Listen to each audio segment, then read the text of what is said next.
রান্না করে গিলতে বসতে হবে। রান্নার বাসনগুলো কে মাজবে শুনি? খুব খিদে লেগেছে মা, তাই খেতে বসেছি। আমি সব কাজ করছি। তা না হয় বুঝলাম, সব তরকারি কি একাই নিয়ে বসছিস নাকি? আমরা কি সবাই মরে গেছি নাকি? নাকি আমাদের খিদে নাই? কোথায় কতগুলো তরকারি নিছে মা, এই তো জাস্ট একটু ঝোল আর লেজটা নিছি। অকর্মা কোথাকার, মুখে মুখে কথা বলিস। 1 টাকা যার উপার্জন নেই, তার মাছ খাওয়ার ইচ্ছে কেমনে জাগে বুঝি না। মায়ের কথা শুনে মন খারাপ হয়ে গেল। মাছের লেজটা আবার উঠিয়ে রেখে প্লেটের ভাত হাঁসের খাবারের বাটিতে রেখে দিয়ে হাত ধুয়ে বাসন মাজতে শুরু করলাম। সব কাজ শেষে একটু বই নিয়ে বসলাম। কিছুক্ষণ পর আজানও দিল, তাই গোসল করে নামাজ পড়ে এসে একটু শুলাম। বাবা নামাজ পড়ে খাওয়ার সময় বলল, সালাফির মা, সালাফি কোথায়? কোথায় আবার, কাজের ভয় পড়ে পড়ে ঘুমাচ্ছে। আমি জানি আমার ছেলে কেমন, আর এটাও জানি কে কাজের ভয় করে। কি বলতে চাচ্ছ তুমি? তুমি যেটা ভেবেছো ওইটাই। আর সালাফি খেয়েছে? খেয়েছে কিনা তা তোমায় জানতে হবে না। যে ইনকাম করতে পারে না তার এত কিসের খাইকে, হ্যাঁ? চোষক একটা, এতদিন চষেছে আর এখনো চষছে। আর একবার না খেলে কেউ মরবে না, বুঝছো? কি বলছো এসব তুমি? তুমি মাও হয়ে এসব বলতে পারলে? একটু মুখে পাচ্ছে না তোমার? ছি, তোমার ব্যবহার দেখে আমি অবাক হয়ে যাচ্ছি। এই বলে বাবা না খেয়েই বের হয়ে চলে গেলেন। এই অকর্মা চোষক কুলাঙ্গারের জন্য আজ আমার সংসারের এই দশা। আমার মাথা না খাওয়া পর্যন্ত মনে হয় কোথাও যাবে না। মরেও না তো, কোথাও পালায়ও না, মরলেই তো বাঁচি। মায়ের কথাগুলো শুনে বালিশে মুখ গুজে খুব কাঁদলাম। কাঁদতে কাঁদতে কখন যে ঘুমিয়ে গেছে মনে নেই। বিকেলে বাবা ডাকতেছে, বাবা সালাফি, এই সালাফি ওঠ না, দেখ আসর আজান দিয়েছে, নামাজ পড়বি না? আমি দুর্বল করে উঠে বাবাকে বললাম, কি আসরের আজান দিছে, তবুও ডাকুনি? তুই ঘুমাচ্ছিলিস তাই ডাকিনি। আচ্ছা তোর কি হয়েছে বলতো? এতক্ষণ তো তুই ঘুমাস না। কিছু না বাবা, একটু ঘুম বেশি পাইছিল। আমি সব বুঝি রে। এই বলে আমাকে কাছে ডেকে নিয়ে কপালে একটা চুমু দিল। হয়েছে, তোমার বোঝা লাগবে না, এখন অনেক কাজ আছে। এই বলে বেরিয়ে আসলাম। আগে নামাজ পড়ে নিলাম, তারপর ভাত বসিয়ে দিলাম। আমি সালাফি ইসলাম, বাবা মায়ের একমাত্র ছেলে। আমরা 3 ভাই বোন। বড় বোনের বিয়ে হয়ে গেছে, আর মেজ বোন চাকরি করে, আর সবচেয়ে ছোট আমি লেখাপড়া করি। এবার এসএসসি পরীক্ষা দিছি, আলহামদুলিল্লাহ আল্লাহ তাআলার অশেষ রহমতে গোল্ডেন জিপিএ 5 পেয়েছি। বাবা কৃষিকাজ করেন, মা গৃহিণী। মধ্যবিত্ত পরিবার আমাদের। মায়ের একটু সমস্যা চলছে, তাই ডাক্তার কাজ করতে মানা করেছেন। বড় অপুর নাম আমেনা, আর মেজ অপুর নাম সেমি। বড় অপু দুলাভাই সবসময় আমাকে সাপোর্ট দেয়। রান্না শেষ হতে না হতেই মাগরিবের আজান দিল। নামাজ পড়ে এসে দেখলাম মা সিমি আপুকে কাছে বসে সুন্দর করে খাওয়াচ্ছে। মনটা খুব খারাপ হয়ে গেল, তাই একটা ফাঁকা জায়গায় গিয়ে বড় আপুকে কল দিয়ে অনেক কাঁদলাম। কি হয়েছে ভাই, কাঁদছিস কেন? আমি কিছুই বলছি না, শুধু কাঁদছি। আমার কান্না দেখে আপু কেঁদে দিল। কি হয়েছে কলিজা, বল না ভাই। তুই তো আমার হীরের টুকরো ভাই। তুই তো জানিস আমি তোর চোখের পানি সহ্য করতে পারি না। বল না কি হয়েছে। মা কিছু বলেছে? না, এমনিতেই মন খারাপ।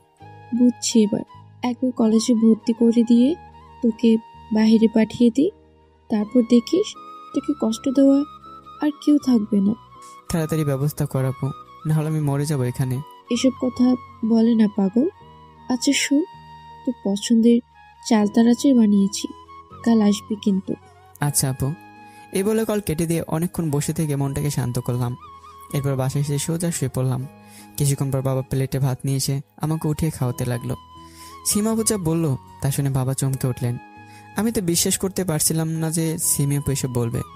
বাহ, তুমি তো সুন্দর করে খাওয়াতে পারো আব্বা। আরে বলিস না, তোর ভাই আজ সারাদিন খায় নাই, আবার এখনো খাইতে চাচ্ছে না, তাই একটু খাওয়াই দিচ্ছি। কই, আমাকে তো কোনোদিন খাওয়ালে না। আমাকে তো কোনোদিন বলো নাই আমি খেয়েছি কি না। পাগলি, তোকে কি কম খাওয়াইছি? ছোটবেলায় তো আমি তোকে সবচেয়ে বেশি খাওয়াইছি। আমার হাতে ছাড়া তো আর কারো কাছেই খাইতিস না।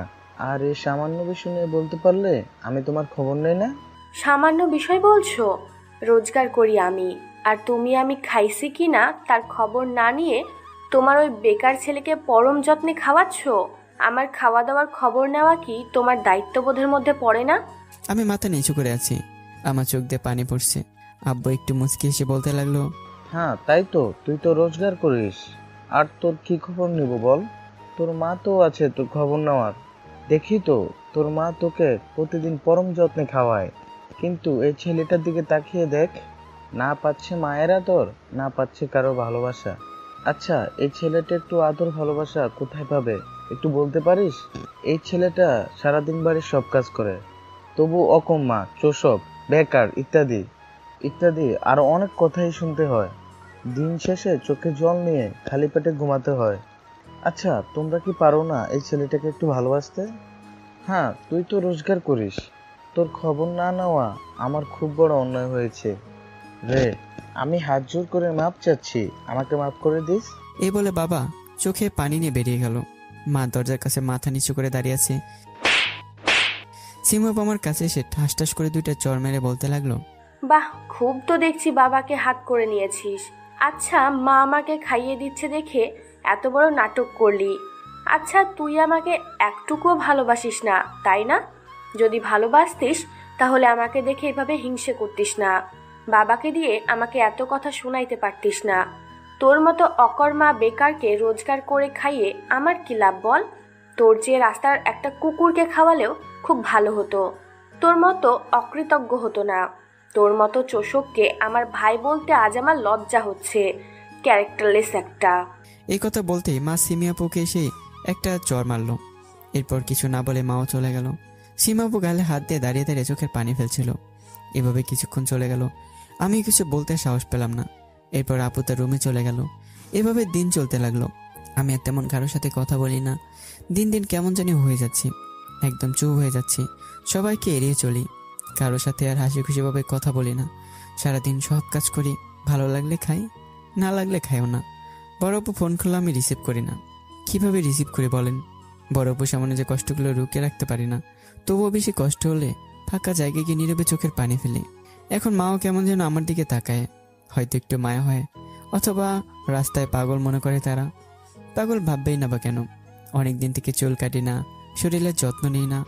ইদানিং সিমি আপু মাঝে মাঝে কথা বলতে আসে, কিন্তু আমি এড়িয়ে চলি, মুচকি হেসে চলে যাই। আমাকে দেখে আশেপাশের মানুষ সবাই হতাশ।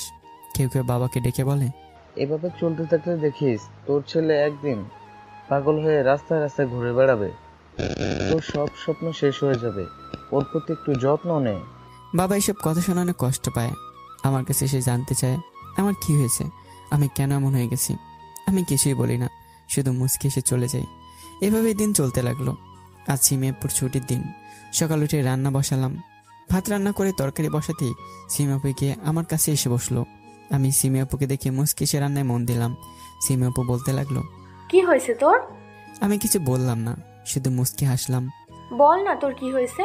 তুই এরকম আচরণ করতেছিস কেন? আমার সেদিনের কথায় কি খুব কষ্ট পাইছিস? সেদিন আমার মাথা ঠিক ছিল না, প্লিজ কিছু মনে করিস না। তোকে এইভাবে দেখে ভালো লাগছে না। আমি কিছু মনে করিনি তো। আর বেকার, অকর্মা, চোষক এদের মনে কিছু করায় কি আসে যায় বলেন? তুই আমাকে আপনি করে বলছিস কেন? আমি তোর আপু না? ছোটবেলায় তো আমাকে ছাড়া কিছুই বুঝতিস না, আর আজকে আপনি করে বলছিস?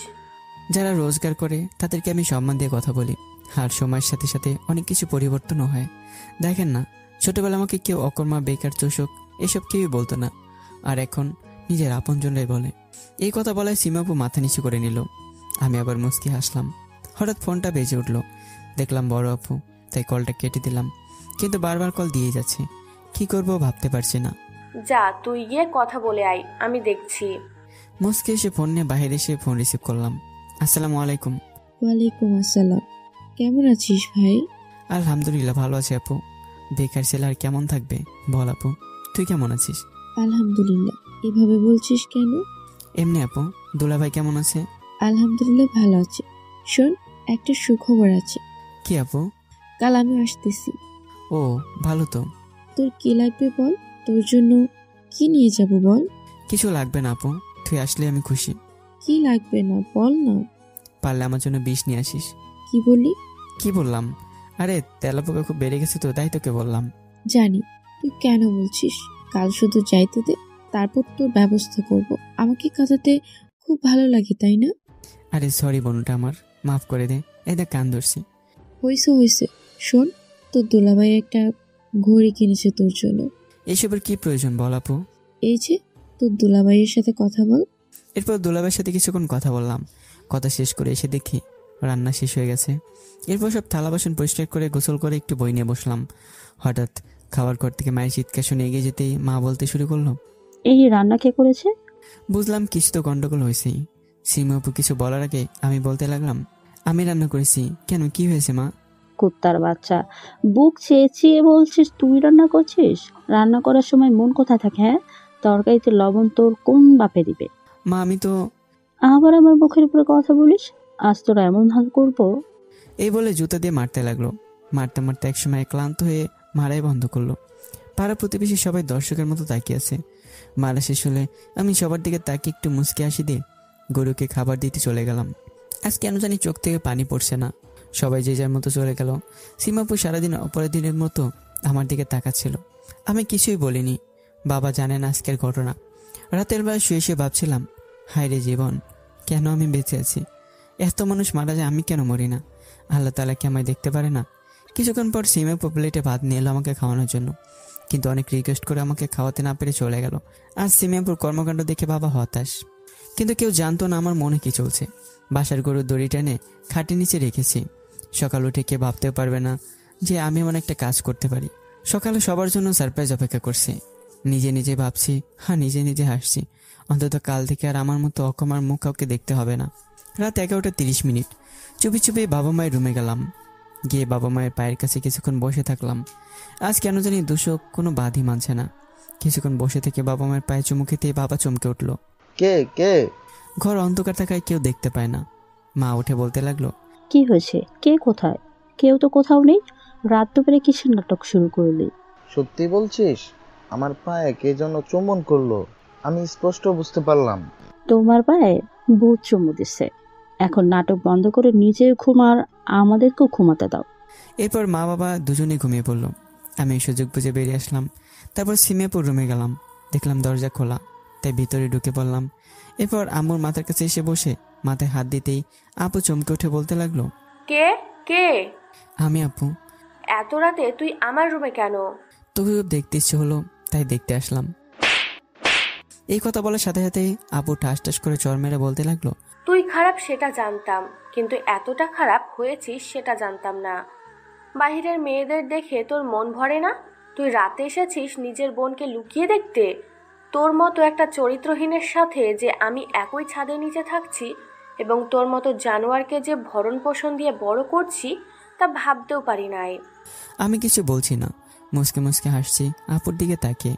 কি হলো, কথা বলছিস না কেন? তোর মতো চরিত্রহীনকে নিজের ভাই বলে পরিচয় দিতে লজ্জা হচ্ছে। বের হ আমার রুম থেকে। যাচ্ছি আপু, ভালো থাকিস সবাই। তোর মুখ না দেখলেই ভালো থাকবো।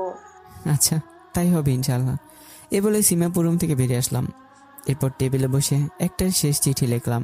এরপর দড়িটা বের করে দড়িটা দিকে কিছুক্ষণ তাকিয়ে মুচকে হাসলাম। এরপর ব্যাগে সার্টিফিকেট সহ প্রয়োজনীয় কাগজপত্র গুছিয়ে নিলাম। এরপর চিরচেনা ঘরটাকে একবার চোখ বলে নিলাম। এরপর ব্যাগ ঘাড়ে নিয়ে দড়িটা হাতে নিয়ে বাইরে আসলাম। এরপর দড়িটা দিয়ে প্রাচীরের রডের সাথে শক্ত করে বেঁধে নিলাম। তারপর দড়িটার সাহায্যে বাড়ি থেকে বেরিয়ে আসলাম। আপনারা কি ভেবেছেন আত্মহত্যা করব? না, আত্মহত্যা করার মতো ছেলে আমি না। জীবন দিয়েছেন আল্লাহ তাআলা, তিনি এই জীবনেরই মালিক। তাহলে আমি সেই জিনিসটার মালিক না হয়ে ওই জিনিসটা নষ্ট করার আমি বা আপনি কে? বাড়ি থেকে বেরিয়ে এসে পিছনে ঘুরে বাড়িটাকে আবার ভালো করে একটু দেখলাম। কয়েক ফোঁটা নোনা জল চোখ দিয়ে গড়িয়ে পড়লো। এরপর সামনের দিকে হাঁটা শুরু করলাম। আগে রাতে খুব ভয় পেতাম। ভয় বাবা মায়ের সাথে মাঝে মাঝে শুয়ে মা কেমনভাবে জড়িয়ে ধরতাম যেন আবার পেটের তলে ঢুকে যাচ্ছি। কিন্তু আজ কেন জানি ভয়ই হচ্ছে না। হাঁটতে হাঁটতে একটা বাস স্ট্যান্ডে চলে এলাম। কোনো বাস নেই, শুধু একটা ট্রাক দাঁড়িয়ে আছে। কোনো কিছু না ভেবে ট্রাকে উঠে পড়লাম। এখন একটাই ভয়, ট্রাক যে কোথায় গিয়ে থামবে। কিছুক্ষণ পর ট্রাক আপন গতিতে চলতে লাগলো। আমি ভাগ্যের উপর নির্ভর করে চলতে লাগলাম কোনো অচেনা গন্তব্যে। কিছুক্ষণ পর ঘুমিয়ে পড়লাম। পরে ট্রাক কোথায় থেমেছে সেটা আর মনেই নেই। অন্যদিকে বাবা ফজর উঠে নামাজ পড়ে এসে আমাকে ডাকতেই আমার রুমের দরজায় হাত দিতেই দেখে দরজা খোলা। ভিতরে এসে দেখে আমি রুমে নেই। মনে মনে হয়তো ভাবছে যে টয়লেটে গেছি, তাই বিছানায় বসে অপেক্ষা করতে থাকে। বেশ কিছুক্ষণ অপেক্ষা করার পর আমাকে না পেয়ে উঠে যেতে চাইলে আমার পড়ার টেবিলে দেখে একটা কাগজ। কৌতূহলবশত বাবা কাগজটা হাতে নিয়ে পড়তে লাগলো। পড়তে পড়তে একসময় হঠাৎ করে মেঝেতে পড়ে যায় আর চোখ দিয়ে পানি পড়তে লাগলো। সীমাপু অফিসে যাওয়ার জন্য রেডি হয়ে বের হচ্ছিল। হঠাৎ দেখে বাবা আমার ঘরে মেঝেতে বসে হামাও করে কাছে। তাড়াতাড়ি করে বাবার কাছে এসে বলে, কি হয়েছে আব্বা, তুমি কাঁদছো কেন? শরীর খারাপ করেছে তোমার? মা কোথায় গেলে? আব্বা কেন জানি কেমন করছে, তাড়াতাড়ি আসো। মা তাড়াতাড়ি করে বাবার কাছে এসে বলে, কি হয়েছে তোমার? তুমি ঠিক আছো? কোথায় যন্ত্রণা হচ্ছে আমাকে বলো। এই বলে বাবার হাত ধরতে চাইলে বাবা বলে ওঠে, খবরদার, তুমি আমার গায়ে হাত দেবে না। কি বলছো এসব তুমি আব্বা? কি হয়েছে তোমার? আর তোমার হাতে এটা কি? এই বলে বাবার হাত থেকে চিঠিটা নিয়ে সিমি আপু পড়তে শুরু করলো। প্রিয় বাবা মা, আশা করি ভালো আছো। আজকের পর থেকে আরো ভালো থাকবে ইনশাল্লাহ। কারণ আজকের পর থেকে এই অকর্মার চোষকটার মুখ আর তোমাকে দেখতে হবে না। এই দুনিয়ার টাকা ছাড়া আর কারো কোনো দাম নেই। আর একটা জিনিস খুব ভালো করে বুঝলাম, টাকার কাছে বাবা মায়ের ভালোবাসাও কম বেশি হয়।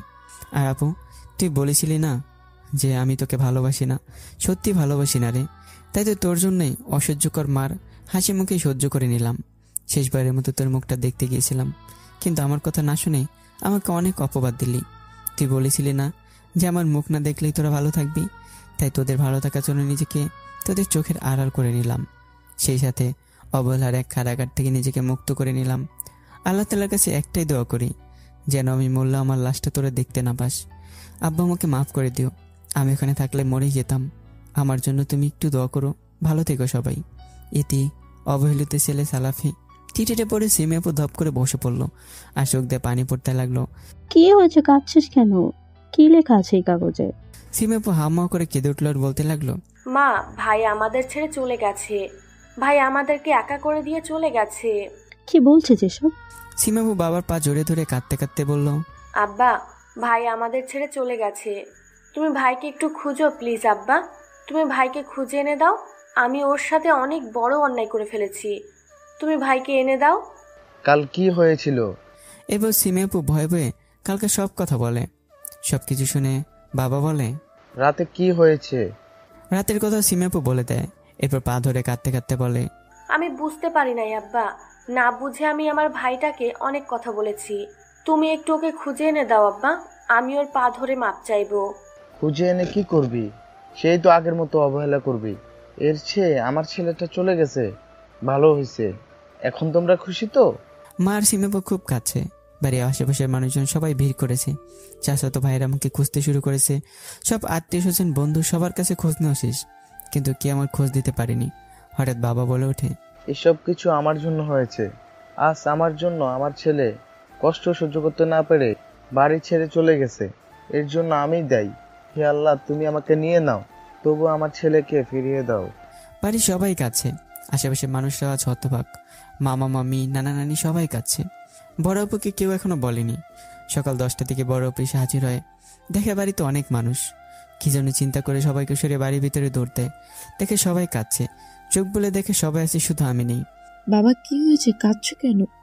আর বাবু কোথায়? কেউ কিছু বলছে না। আপু আবার জিজ্ঞেস করে, কি হলো? কিছু বলছো না কেন? বলো না, বাবু কোথায়? বাবা চিঠিটা আপুর দিকে এগিয়ে দেয়। আপু চিঠিটা পড়তে পড়তে হঠাৎ মাথা ঘুরে পড়ে যায়। সবাই মিলে আপুকে রুমে শুয়ে দেয়। কিছুক্ষণ পর আপুর জ্ঞান ফিরে। জ্ঞান ফিরতেই আহাজারি করে কাঁদতে কাঁদতে বলতে থাকে, আমি আমার বাবুর কাছে যাব। আমি আমার সোনার কাছে যাব। তুমি আমাকে আমার বাবুর কাছে নিয়ে যাও। তুমি শান্ত হও, যাবে তো তোমার বাবুর কাছে। আমি নিয়ে যাব তোমার বাবুর কাছে, একটু অপেক্ষা করো। না, আমি এখন যাব। আমার বাবু অনেক কষ্টে আছে। আমাকে অনেকবার বলেছে এইখান থেকে নিয়ে যেতে, কিন্তু আমি শুনি নাই। বাবু, এই সোনা ভাই আমার, কোথায় তুই? চলে আয় না আমার কাছে। আমি তোকে আমার সাথে নিয়ে যাব। তুই ফিরে আয়। কাঁদিস না আপু, ভাই আমাদের কাছে ফিরে আসবে। চুপ, তুই আমার ভাইকে ভাই বলবি না। তোরা আমার ভাইকে মেরে ফেলেছিস। তোরা খুনি। কি বলছিস এসব আপু? ঠিক বলছিস। তোদের জন্য আমার ভাইটা আমাকে ফোন দিয়ে কাঁদতো। আমি যদি আমার ভাইটার কথা শুনে এখান থেকে নিয়ে যেতাম, তাহলে আজ এই দিনতে দেখতে হতো না। কিভাবে পারলে নিজের সন্তানকে এভাবে কষ্ট দিত? রাস্তার একটা কুকুরের সাথে তো মানুষ এরকম ভাবে আচরণ করে না। কি হয়েছিল কালার রাতে? সীমাপু ভয়ে ভয়ে সবকিছু বলে দেয়। সীমাপুর কথা শুনে চিৎকার করে বলে ওঠে, তোরা আমার চোখের সামনে থেকে চলে যা, না হলে আমি খুন করব। আমার হাতে খুন হতে না চাইলে আমার চোখের সামনে থেকে দূর হ। সীমাপু আর মা কাঁদতে কাঁদতে বাইরে গেল। অনেকেই অনেক কথা বলছে। বড় অপু দুলাভাইকে জোরে ধরে কাঁদতে কাঁদতে বলে, তুমি একটু দেখো না বাবু কোথায় গেছে। তুমি আমার ভাইটাকে একটু খুঁজে দেখো না। আমার ভাইটা তো তেমন কোনো জায়গা চিনে না।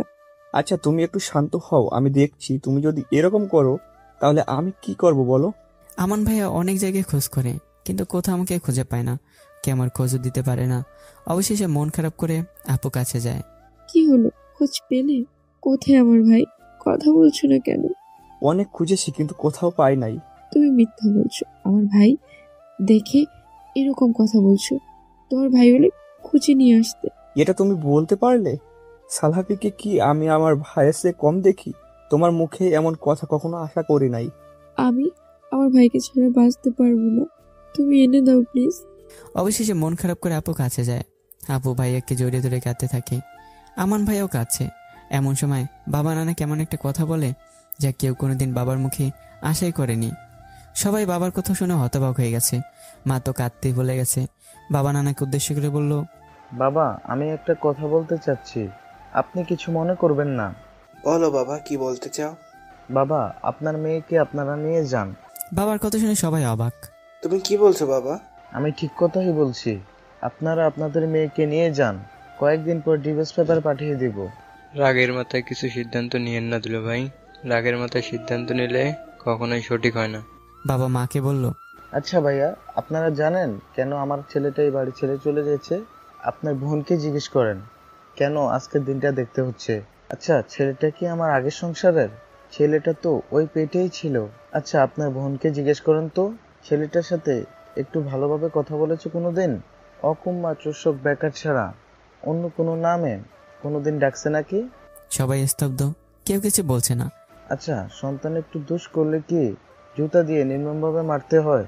বাসার এমন কোনো কাজ নাই যে আমার ছেলেটা করে না, তবুও দিন শেষে অবহেলা ছাড়া কিছুই ওর কপালে জোটে না।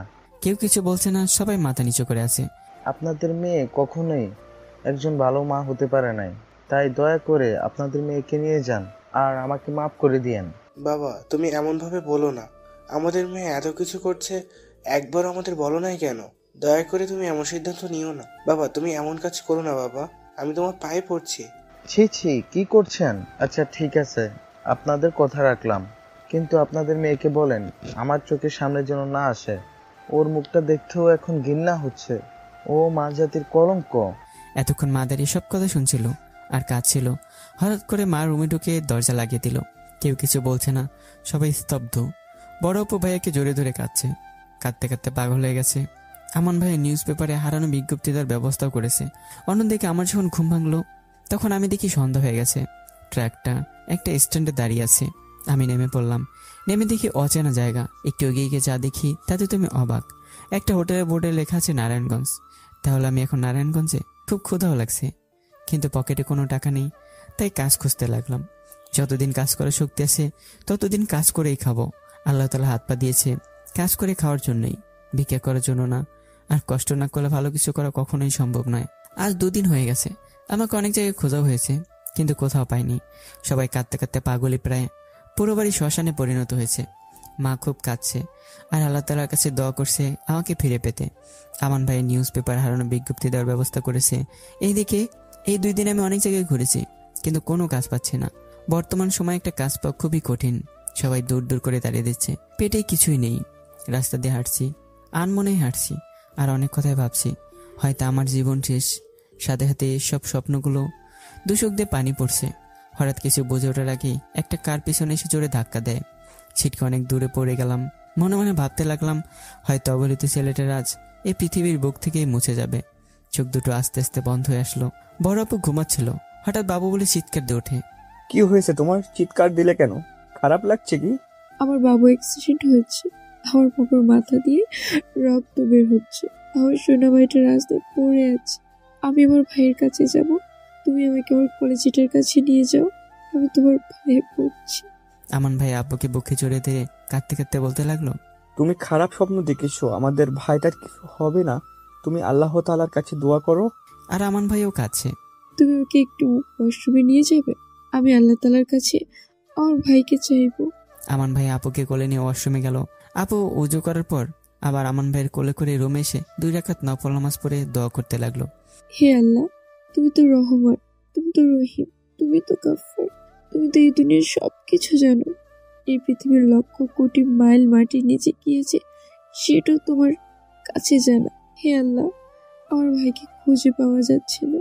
তুমি তো জানো আমার সোনাটা কোথায় আছে। তুমি তো জানো আমি আমার কলেজটাকে ছেড়ে থাকতে পারি না। আল্লাহ, তুমি ওর সোনাটাকে আমার কাছে ফিরিয়ে দাও। আমি আমার কলেজটাকে ছাড়া বাঁচবো না। তুমি আমার কলেজটাকে ফিরিয়ে দাও। আমার কলেজটার কাছে আমাকে ফিরিয়ে নিয়ে যাও। আল্লাহ, আমি আর কিচ্ছু চাই না আমার ভাই। এই বলে আপু জায়নামাজে ঢলে পড়লো। আমান ভাই দ্রুত আপুকে উঠে ডাক্তারকে ফোন দিয়ে তাড়াতাড়ি আসতে বলল। ডাক্তার কিছুক্ষণ পর এসে যা বলল তা শুনে যেন মরুর বুকে বৃষ্টি নামতে শুরু করলো। আবার সবাই অনেকটা ভয়ও পাচ্ছে। কংগ্রেস মিস্টার আমান, নতুন সদস্য আসতে চলেছে। কি বলছেন আপনি? সত্যি বলছেন তো? কেন আপনার স্ত্রী আপনাকে বলে নাই? যাই হোক, খেয়াল রাখবেন মা সন্তানের যাতে কোনো সমস্যা না হয়। চলি আজকে, আর কোনো সমস্যা হলে জানাবেন। ধন্যবাদ। বাবা ডাক্তারকে এগিয়ে দিতে চলে যায়। মা আর সিমি আপু মাথা নিচু করে দাঁড়িয়ে আছে। আপু এক ধ্যানে একদিকে তাকিয়ে আছে। আজ এত খুশির দিনে তবুও সবাই স্তব্ধ। আজকের দিনটা অন্যরকম হতে পারত। হয়তো এতক্ষণ বাড়িতে সবার মধ্যে খুশির আমেজ বয়ে যেত। হয়তো এতক্ষণ বড় আপু আর সিমি আপু ছেলে মেয়ে নিয়ে ঝগড়া করতো। কিন্তু আল্লাহ তাআলা হয়তো চাইনি ওইরকমটা। সিমি, মাকে নিয়ে যা, গিয়ে শুয়ে পড়। বেশি রাত জাগলে মায়ের সমস্যা হবে, এমনিতেই মা অসুস্থ। সিমি মাকে নিয়ে চলে গেল। আমান ভাই আপুর কাছে বসে হাতটা ধরে বলতে লাগলো, এত বড় সুখবরটা তুমি আমার কাছ থেকে লুকিয়েছো। আমি কি এতটাই খারাপ স্বামী হিসেবে যে নিজের সন্তানের কথা অন্য কারোর মুখে শুনতে হয়? আপু কিছু বলছে না, মাথা নিচু করে চোখের পানি ফেলছে। আচ্ছা, কিছু বলতে হবে না। এই বলে আমান ভাই রুম থেকে বেরিয়ে গেল। আপু অজর ধারায় কাঁদতে লাগলো আর বলতে লাগলো, হে আল্লাহ, আমি কি এমন পাপ করেছি যে এত কষ্ট দিচ্ছ? তুমি তো সবকিছুই জানো। আমি কি চাইছিলাম তুমি তো জানো। তবে কেন এত কষ্ট দিচ্ছ? আমি যে সহ্য করতে পারছি না। আমি জানি না আমার কলেজটা কোথায় আছে, কেমন আছে। তুমি আমার জীবনটা এরকম কেন করলে? আমি আর পারছি না আল্লাহ। তুমি আমার বাবুকে ফিরিয়ে দাও। আমি আর কিচ্ছু চাই না। সবাইকে কেন কেড়ে নিচ্ছ আল্লাহ? আমি কি এমন পাপ করেছি বলো? আমান ভাই আমার রুম থেকে বেরিয়ে সিমি আপু আর মায়ের কাছে যায়।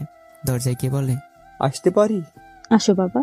এসে থেকেও এত কিছু ঘটে গেল যে আপনার খবর নিতে পারলাম না। কেমন আছেন এখন মা? মা আমান ভাইয়ের কথা শুনে কাঁদতে থাকে। মা, কাঁদছেন কেন? আমি জানি একজন মা কখনো সন্তানের খারাপ চায় না। হয়তো কোনো পরিস্থিতিতে পড়ে এইসব করেছেন, কিন্তু যা করেছেন একটু বেশি করে ফেলেছেন। আর সিমি, তুই তো এইরকম ছিলি না, কেন এরকম করলি? কেউ কিছু বলছে না, মাথা নিচু করে কাঁদছে। তুমি যে এইরকম কাজ করবে আমি ভাবতেও পারি নাই। এই কথা বলতেই মা আমান ভাইয়ের পায়ে পড়ে বলতে লাগলো, বাবা, তুমি আমার ছেলের মতো। সবসময় তোমাকে নিজের সন্তান ভেবেছি। তুমি ওকে যা বলবে বলো। দয়া করে শারফিকে ফিরিয়ে আনো। আমি তোমার পায়ে পড়ছি, তুমি ওকে ফেরাও। আমি ভাবতে পারিনি যে এতটা কষ্ট দিয়ে ফেলেছি আমার ছেলেটাকে। তুমি ওকে আমার কোলে ফিরিয়ে দাও বাবা। এরপর যা শাস্তি দেবে আমি মাথা পেতে নেব। কি করেছেন এসব? আপনি মা হয়ে ছেলের পায়ে পড়ছেন, এতে কি আমার পাপ হচ্ছে না? যা হবার হয়েছে, আমি সবটা দিয়ে চেষ্টা করছি, বাকিটা আল্লাহ তাআলার হাতে। সিমি আপু আর মা কাঁদছে। কি হলো শাকিলা? শুনলে তো আমি বাবা হতে চলেছি, কি চাও বলো? আমার কিচ্ছু লাগবে না ভাইয়া, তুমি শুধু ভাইকে ফিরিয়ে এনে দাও, এতেই হবে। সত্যি বলছি ভাইয়া, বুঝতে পারি নাই এতটা কষ্ট দিয়ে ফেলেছি। যে ভাইটার একটু জ্বর হলে যে বোনটা সারা রাত ঘুমাতে পারতো না, সেই বোন হয়ে কিভাবে এতটা কষ্ট দিতে পারলাম বলো তো ভাইয়া? জানি না আমার ভাইটা কোথায় আছে, কেমন আছে। তোমরা এভাবে কাঁদলে কিভাবে চলবে বলো? জানো তো তোমার আপু কতটা ভেঙে পড়েছে। তোমরাও যদি এইভাবে ভেঙে পড়ো তাহলে আমি ওকে কিভাবে সামলাবো বলো? এই সময়ে ওর মন ভালো রাখা খুবই দরকার। দয়া করে তোমরা একটু আমাকে সাহায্য করো।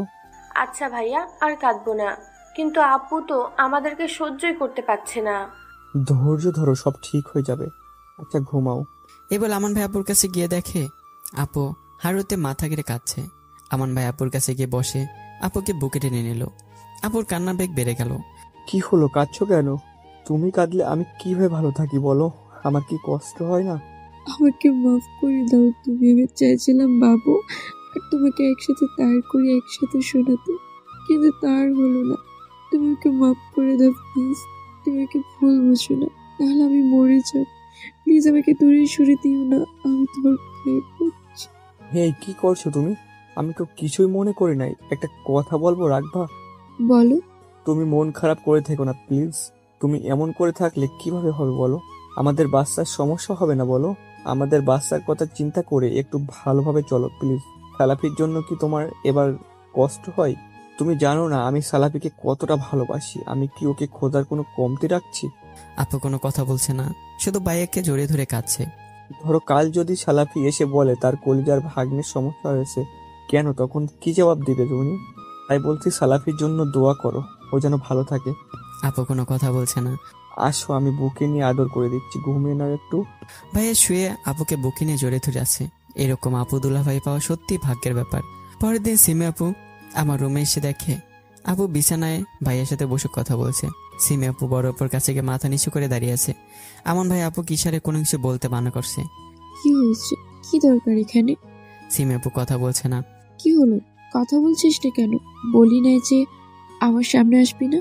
এই কথা বলার সাথে সাথে সিমি আপু বড় অপুর হাত ধরে কেঁদে ওঠে আর বলতে শুরু করে, আপু তুমি আমাকে মাফ করে দাও। আমি বুঝতে পারি নাই ভাইকে এতটা কষ্ট দিয়ে ফেলেছি। আমি বুঝতে পারি নাই ভাই শেষবারের মতো দেখার জন্য আমার কাছে আসছিল। আমি জানলে কখনোই ওর সাথে এরকম আচরণ করতাম না। আমি না বুঝেই এরকম করেছি আপু। তুমি তো জানো কতটা ভালোবাসি আমি বাবুকে। ওর একটু কোনো কিছু হলে সারা রাত জেগে ওর মাথার কাছে বসে থাকি। জানো আপু, আমি অন্ধ হয়ে গেছিলাম টাকা ইনকাম করতে করতে। এই টাকার জন্য ভাইয়ের সাথে খারাপ আচরণ করেছি।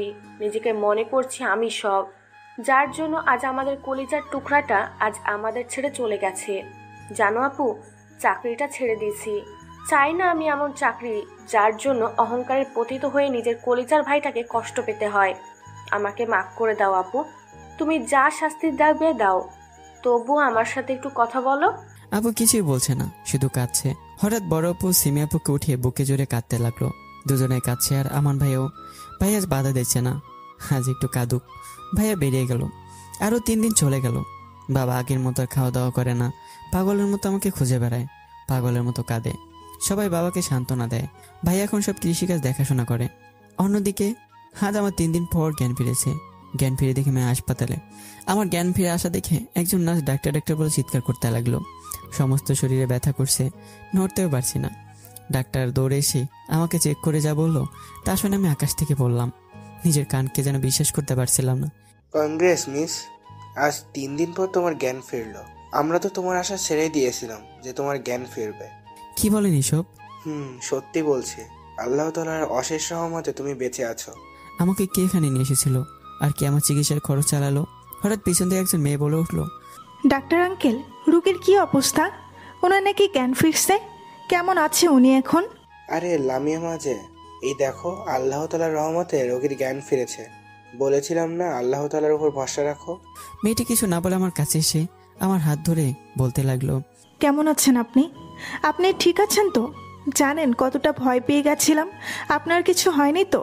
আমি কিছু বলছি না, শুধু মেয়েটির চোখের দিকে তাকিয়েছি। কেননা মেয়েটি হিজাব করা আছে, চোখের নিচে কালো দাগ পড়ে গেছে, এখনো কাঁদছে। আমি না চোখের দিকে তাকিয়ে বললাম, কে আপনি? ও হচ্ছে লামিয়া চৌধুরী, ইরফান চৌধুরীর একমাত্র মেয়ে। আর তোমার অ্যাক্সিডেন্টের পর দিন থেকে তোমার অক্লান্ত সেবা করেছে। বলতে পারো ওর সেবায় আজ তুমি সুস্থ। তোমার জন্য আল্লাহ তাআলার কাছে হাত তুলে অনেক কেঁদেছে এই মেয়েটা।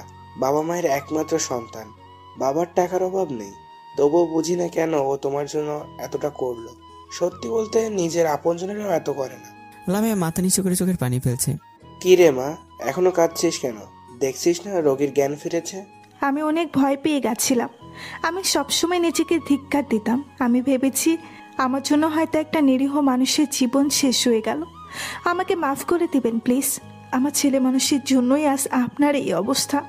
আপনি আমাকে মাফ না করলে আমি কিছুতেই শান্তি পাবো না। আমি কিছুই বলছি না। ওনার কথাগুলো যতই শুনছি ততই অবাক হয়ে যাচ্ছি। ডাক্তার পিছন থেকে বলে উঠলো, আরে লামিয়া মা, শান্ত হও। রোগীর তো একটু বিশ্রামের প্রয়োজন, ওকে একটু বিশ্রাম নিতে দাও। সবাই চলো আর রোগীর খাবারের ব্যবস্থা করো। এই বলে ডাক্তার আমাকে একটা ঘুমের ইঞ্জেকশন দিয়ে চলে গেলেন। আমি কিছুক্ষণের মধ্যে ঘুমিয়ে পড়লাম। পরে কি হয়েছে আর মনে নেই। বিকেলে ঘুম ভাঙলো, চোখ খুলে দেখি একজন মধ্যবয়স্ক মানুষ সহ লামিয়া খাবার টেনে বসে আছে। আমার চোখ খোলা দেখে এগিয়ে এসে আমাকে ধরে পিঠে বালিশ দিয়ে বসালেন, ভেজা কাপড় দিয়ে মুখ মুছিয়ে দিলেন। আমি ওনার কাজ দেখে অবাক, আমার মুখ দিয়ে কোনো কথাই বেরোচ্ছে না। আঙ্কেল বলে উঠলেন, কেমন আছো বাবা এখন? আলহামদুলিল্লাহ ভালো আছি এখন আঙ্কেল। বাবা, তোমার বাসা কোথায়? হয়েছে পাপা, আগে উনি খেয়ে নিক, তারপর গল্প করো কেমন? আচ্ছা ঠিক আছে। তারপর ওনাকে নিজের হাতে খাইয়ে দেওয়ার জন্য প্রস্তুতি না দেখে আমি বললাম, খাবারটা এদিকে দিয়ে দিন। লামিয়া কিছুক্ষণ মন খারাপ করে আমার দিকে তাকিয়ে থেকে বলল, নিজের হাতে খেতে পারবেন তো? আমি কিছু বলছি না।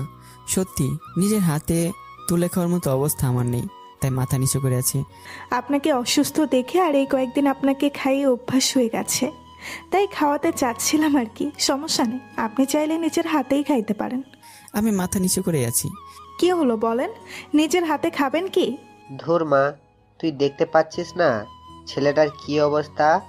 আর জানিস না চুপ থাকা সম্মতির লক্ষণ? লামিয়ার কালো মুখটা এক ঝলক হাসি ফুটে উঠল। পারবেও না আবার ভাব দেখাবেন। মুখটা এদিকে করেন। ছোট বাচ্চার মতো কি বলতে হবে হা করো? আমি ছোট বাচ্চার মতো করে খাচ্ছি, আর আঙ্কেল আমার অবস্থা দেখে হাসছেন। মনে হচ্ছে উনি খায়নি, তাই জিজ্ঞেস করলাম, আপনি খেয়েছেন? আরে বাবা বলো না, সেই কখন থেকে তোমার জন্য খাবার নিয়ে বসে আছে, তোমার ঘুম ভাঙার অপেক্ষায়। অনেক রিকোয়েস্ট করলাম খাইতে, কিন্তু তার এক কথা, ডাক্তার নাকি তোমার খাবারের ব্যবস্থা করতে বলেছে। পাপা চুপ করো তো, আগে ওনাকে খেতে দাও। আপনি কখন খাবেন? আপনাকে খাইয়ে তারপর আমি খাবো। আমি আর কিছু বললাম না। আমাকে খাওয়ানো শেষ করে আমার মুখ মুছে দিয়ে তারপর চলে গেলেন। আঙ্কেল আমার হাত ধরে বললেন, বাবা তুমি আমার মেয়েটাকে মাফ করে দাও। ও না জেনে তোমাকে ধাক্কা দিয়েছে। ও গাড়ি চালাতে পারে না, পরীক্ষা শেষ, তাই আমার কাছে বায়না ধরছিল গাড়ি চালানো শেখার জন্য। আমি ওকে ভালো করে না শেখাতেই ওর হাতে গাড়ি তুলে দিয়েছি। ওর কোনো দোষ নেই বাবা। ওহ, তাহলে লামি আর আমি একই ক্লাসের? আমি কিছু বলছি না, মাথা নিচু করে আছি। বাবা তুমি আমার মেয়েকে মাফ করে দাও। তোমাকে অ্যাক্সিডেন্ট করার পর একটা রাতও ভালো করে ঘুমায়নি বাবা। সব সময় তোমার জন্য কাঁদতো আর দোয়া করতো। আমরা কখনোই ওকে কারোর জন্য এতটা কাঁদতে দেখি নাই। আমরা সবাই আশা ছেড়েই দিয়েছিলাম যে তোমার জ্ঞান ফিরবে, কিন্তু আমার মেয়েটার অক্লান্ত সেবা আর আল্লাহ তাআলার রহমতে আজ হয়তো তুমি বেঁচে আছো। তুমি ওকে মাফ করে দাও বাবা। এখানে মাপ ছাড় কি আছে আঙ্কেল, বরং আমি আপনাদের কাছে ঋণী। আপনারা না হলে হয়তো আমি এতক্ষণ রাস্তায় কুকুরদের ক্ষুধা নিবারণের বস্তু হয়ে যেতাম। এভাবে বলো না বাবা, আল্লাহ তাআলাই উত্তম পরিকল্পনাকারী। যাই হোক, তোমার নাম কি বাবা? আমার নাম সালাফি ইসলাম। তোমার বাসা কোথায় বাবা? আমার বাসা দিনাজপুর। তো তুমি এখানে কেন? আঙ্কেলের কথা শুনে আমি মাথা নিচু করে ফেললাম। কি বলবো এখন? কি হলো বলো। এমনি আঙ্কেল, কাজের খোঁজে আসছি। ও তাই? কিন্তু আমার মনে হচ্ছে তুমি কিছু আমার কাছ থেকে লুকোতে যাচ্ছ। কি বলবো ভেবে পাচ্ছি না। তোমার ব্যাগে আমি তোমার সব সার্টিফিকেট দেখেছি। তুমি এবার এসএসসি পরীক্ষা দিয়েছো, তাই তো? এত ভালো ছাত্র তুমি, আর তুমি দিনাজপুর থেকে এখানে আসছো কাজ করতে? সত্যি করে বলো, না হলে আমি তোমাকে দিনাজপুর থানায় আবার পাঠিয়ে দিব। আঙ্কেলের কথা শুনে ভয় পেয়ে গেলাম। সব সত্যি বলছে আঙ্কেল, তবু এমন করবে না দয়া করে। এরপর আমার সাথে ঘটে যাওয়া সবকিছু আঙ্কেলকে বলতে লাগলাম। আঙ্কেল খুব মনোযোগ দিয়ে শুনছিল। এরপর সবকিছু বলে দেখে আঙ্কেলের চোখে পানি, চোখের পানি মুছে আমাকে বললেন, কি করতে চাচ্ছ এখন বাবা? জানি না আঙ্কেল, শুধু জানি আমাকে বড় হতে হবে। তুমি অনেক বড় হবে বাবা, আমার কথা মিলিয়ে নিও। আচ্ছা, এখন তুমি যাবে কোথায়? কেউ কি তোমার পরিচিত কেউ আছে? আমি মাথা নিচু করে ফেললাম। না আঙ্কেল। কোথায় থাকবে এখন? জানি না। তুমি চাইলে আমাদের বাসায় থাকতে পারো, যদি তোমার কোনো সমস্যা না থাকে। আঙ্কেলের কথা শুনে পেছন থেকে লামি এসে যা বলল তা শুনে যেন আমার শরীরে কারেন্টে শক খেলাম। মানুষ কিভাবে এমন হতে পারে? তুমি এসব কি বলছো পাপা? তোমার মাথা ঠিক আছে? তুমি ওনাকে এই অবস্থায় কোথায় যেতে বলছো? দেখতে পাচ্ছ না উনি কতটা অসুস্থ? আর ওনাকে যদি কোথাও যেতেই হয় তো উনি আমাদের সাথে যাবেন। কি বলছেন এসব আপনি? আমার জন্য যতটুকু করেছেন এতে অনেক, আর আপনাদের কাছে ঋণ বাড়াতে চাই না। বেশি বোঝেন কেন সব সময়? আর এই অবস্থায় আপনি কোথায় যাবেন শুনি? জানি না, কিন্তু কোথাও না কোথাও একটা ব্যবস্থা হয়ে যাবে ইনশাল্লাহ। কোথাও যাওয়া হচ্ছে না আপনার। আপনি আমাদের বাসায় যাবেন। যতদিন না সুস্থ হচ্ছে ততদিন আমাদের সাথে থাকবেন। আমি যেহেতু আপনার এই অবস্থা করছি, সেহেতু আপনাকে পুরোপুরি সুস্থ করার দায়িত্ব আমার। না, এ হয় না, আমি যাব। এখানে এই কথা শেষ করুন। আর একটা কথা বললে আমি যে কি করব নিজেও জানি না। লামের চোখের দিকে তাকিয়ে দেখে রক্তিম চোখে আমার দিকে তাকিয়ে আছে। আমি ভয়ে ভয়ে মাথা নিচু করলাম। এত রাগ করার কি আছে, আমি যাবো তো। আমার কথা শুনে লামি আর আঙ্কেল আসতে লাগলো। দুদিন পর আমাকে ওনাদের বাসায় নিয়ে আসা হলো। আমাকে হুইল চেয়ারে করে আনা হয়েছে। বাসায় ঢোকার সাথে সাথে দেখে একজন মহিলা রাগান্বিত হয়ে দাঁড়িয়ে আছে। আমি তো ভয় ভয় শেষ। মহিলাটা আমার সামনে এসে বললেন, এই ছেলে, তোমার নাম কি? আমি ভয়ে ভয়ে বললাম, আমার নাম সালাফি। তুমি নাকি আসতে যাচ্ছিলে না? বেশি বুঝতে শিখেছো তাই না? বোঝা ভালো, কিন্তু বেশি বোঝা ভালো না, বুঝছো? জি আন্টি। সেই কখন থেকে কি আন্টি আন্টি করছো? ছোট মা বলে ডাকবে, বুঝেছো? আমাদের ছেলে নাই, ছেলের মুখে মা ডাকটা শুনতে খুব ইচ্ছে করে। আমার ছোট মা বলতে কি খুব কষ্ট হবে? না, কেন কষ্ট হবে? এই কথা বলায় ছোট মা আমার কাছে এসে আমার গালে কপালে চুমু দিলেন। লামিয়া, যা তো, মা সালাফিকে তোর ঘরে নিয়ে যা, আর ওর খাবার আমি রেডি করেছি। আজকে আমার ছেলেটাকে নিজের হাতে খাওয়াবো। এই কথা বলে ছোট মা চলে গেলেন। লামি আমাকে তার ঘরে নিয়ে গেল। আমাকে নিয়ে গিয়ে আমার সামনে হাসতে লাগলেন। এভাবে হাসার কি আছে? মমের কথাই ভয় পেয়ে গেছিলেন তাই না? একটু ভাব নিয়ে বললাম, ভয় পাওয়ার কি আছে? আমি ভয় পাই না। জানা আছে ফাটা বেলুনের মতো চুপসে গেছিলেন, আবার উনি নাকি ভয় পান না। সত্যি ভয় পেয়ে গেছিলাম, তাই আর কিছু বললাম না। আমার মম পৃথিবীর সবচেয়ে ভালো মম, আমি যা বলবো সব শোনে, তাই বলছি ভয় পাবেন না। শুধু যা যা বলবে একটু মেনে চলার চেষ্টা করবেন। আচ্ছা, আমি আপনাকে বিছানায় শুয়ে দিচ্ছি, আপনি রেস্ট করেন। এই বলে আমাকে ধরে বিছানায় নিয়ে চলে গেলেন। আল্লাহ তাআলা যে এত ভালো একটা পরিবার আমার কপালে রেখেছেন ভাবতেই পারিনি। সত্যি আজ প্রমাণ পেয়ে গেলাম যে আল্লাহ তাআলা সবচেয়ে উত্তম পরিকল্পনাকারী। শুয়ে শুয়ে অনেক কথা ভাবছি। বাড়ির কথা হঠাৎ করে মনে পড়ে গেল। খুব কান্না পাচ্ছে। জানি না বাড়ির সবাই কেমন আছে। অন্যদিকে বাড়িতে সবার খাওয়া দাওয়া একরকম বন্ধ হয়ে গেছে। মা অনেক চেষ্টা করছে বাবার সাথে কথা বলতে, কিন্তু বাবা কথা বলেনি। মা এখন প্রতি রাতে তাহাজ্জুদের নামাজ পড়ে আমার ফিরে আসার জন্য আল্লাহ তাআলার কাছে দোয়া করে, আর অনেক কাঁদে। বাবার কারোর সাথে কথা বলে না, একদমই কথা বলা বন্ধ করে দিয়েছে। সবাই বাবাকে অনেক বোঝায়, কিন্তু বাবা কারো কথা শোনে না, শুধু কাঁদে। বড় আপু এখনো শ্বশুর বাড়ি যায়নি। আমান ভাই মাঝে মাঝে বাসায় যায়, আবার চলে আসে। সীমাপু সবসময় বড় আপুর দেখাশোনা করে। বড় আপুকে হাসি খুশি রাখার চেষ্টা করছে, কিন্তু বড় আপু সবসময় মন খারাপ করে থাকে। আজকে আমান ভাইয়া ওনার বাসা থেকে আসার সময় অনেক চকলেট এসেছেন আপুর জন্য। আপু চকলেট খেতে অনেক পছন্দ করে, বলতে গেলে চকলেট পাগলি। আমান ভাই রুমে এসে দেখে সীমাপু অনেক কথা বলছে, কিন্তু বড় আপু কোনো কথা বলছে না। আমান ভাই এসে বলে, আমার বউটা কি করছে শুনি? আপু মাথা নিচু করে আছে, তাই সিমি আপু বলে, ও বইয়ের খোঁজ নিচ্ছেন? আর পাশে যে একটা শালি আছে তার খোঁজ নিচ্ছেন না? সবার আগে বউ, তারপর সবকিছু, বুঝলে শাকিলা? বুঝছি বুঝছি। ওগো দেখো, তোমার জন্য আজকে অনেক চকলেট এনেছি আজকে। কই দেখি দেখি তো, শুধু বইয়ের জন্য নাকি শালিকার জন্যও কিছু আছে? আরে শাকিলা, নেও নেও, তুমিও নেও। সিমি আপু কিছু চকলেট নিয়ে চলে গেল। বড় আপু কিছুই বলছে না, তাই আমান ভাই আপুর কাছে বসে আপুর একটা হাত ধরে বলে, তুমি খুশি হওনি? আমেন আপু মাথা যাকে হ্যাঁ উত্তর দেয়। তাহলে কথা বলছো না কেন? আমার সাথেও কথা বলবে নাকি? আমেন আপু আর কিছু না বলেই আমান ভাইকে শক্ত করে জড়িয়ে ধরে কাঁদতে লাগলো। আমান ভাই আপুকে বুকে জড়িয়ে নিয়ে মাথায় হাত বোলাতে লাগলো। তুমি আমাকে আর আগের মতো ভালোবাসো না তাই না? সারাদিন তোমার অপেক্ষায় থাকি, এই বুঝে তুমি আমার কাছে এসে আমাকে বুকে জড়িয়ে নিয়ে সান্ত্বনা দিবে, কিন্তু তোমাকে কোথাও খুঁজে পাই না। আমার ভাইটা ছাড়া আমাকে কেউ বোঝে না। ও আজকে থাকলে আমার সব খেয়াল রাখতো। আচ্ছা, আমি কি তোমার কাছে বিরক্ত হয়ে দাঁড়িয়েছি? কি বলো এসব? কি করবো বলো? সারাদিন বাড়ির কাজ করতে হয়, তোমাদের সব কৃষি কাজ দেখতে হয়, সব কাজ শেষে তোমার কাছে ছুটে আসি। আজকে সালাফি থাকলে এতটা প্রেশার আমার উপরে পড়তো না। আমেন আপু আবার কেঁদে ওঠে। কি হলো? আমার সোনা বউটা আবার কাঁদছে কেন?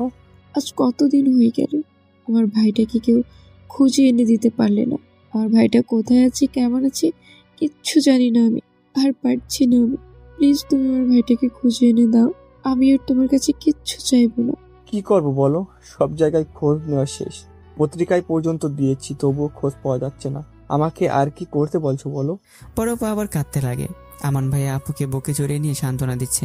আমান ভাইয়া বলল, আচ্ছা, তুমি মায়ের সাথে কথা বলছো না কেন? তুমি ওনার কথা আমার সামনে বলবে না। ওনার জন্য আজ আমার ভাইটা আমাকে ছেড়ে চলে গেছে। দেখো, উনি তবুও তোমার মা, আর উনি কি সন্তান হারিয়ে কষ্ট পাচ্ছেন না? প্রতিদিনই দেখি উনি কাঁদছেন, বাবাও ওনার সাথে কথা বলছেন না। বড় মেয়ে হিসেবে তোমার উচিত ওনাকে এই মুহূর্তে সাপোর্ট দেওয়া, তা না করে তুমি ওনাকে দূরে সরিয়ে রেখেছো। আপু কোনো কথা বলছে না। কিছু সময় পর বড় আপু মামা বলে ডাকতে থাকে।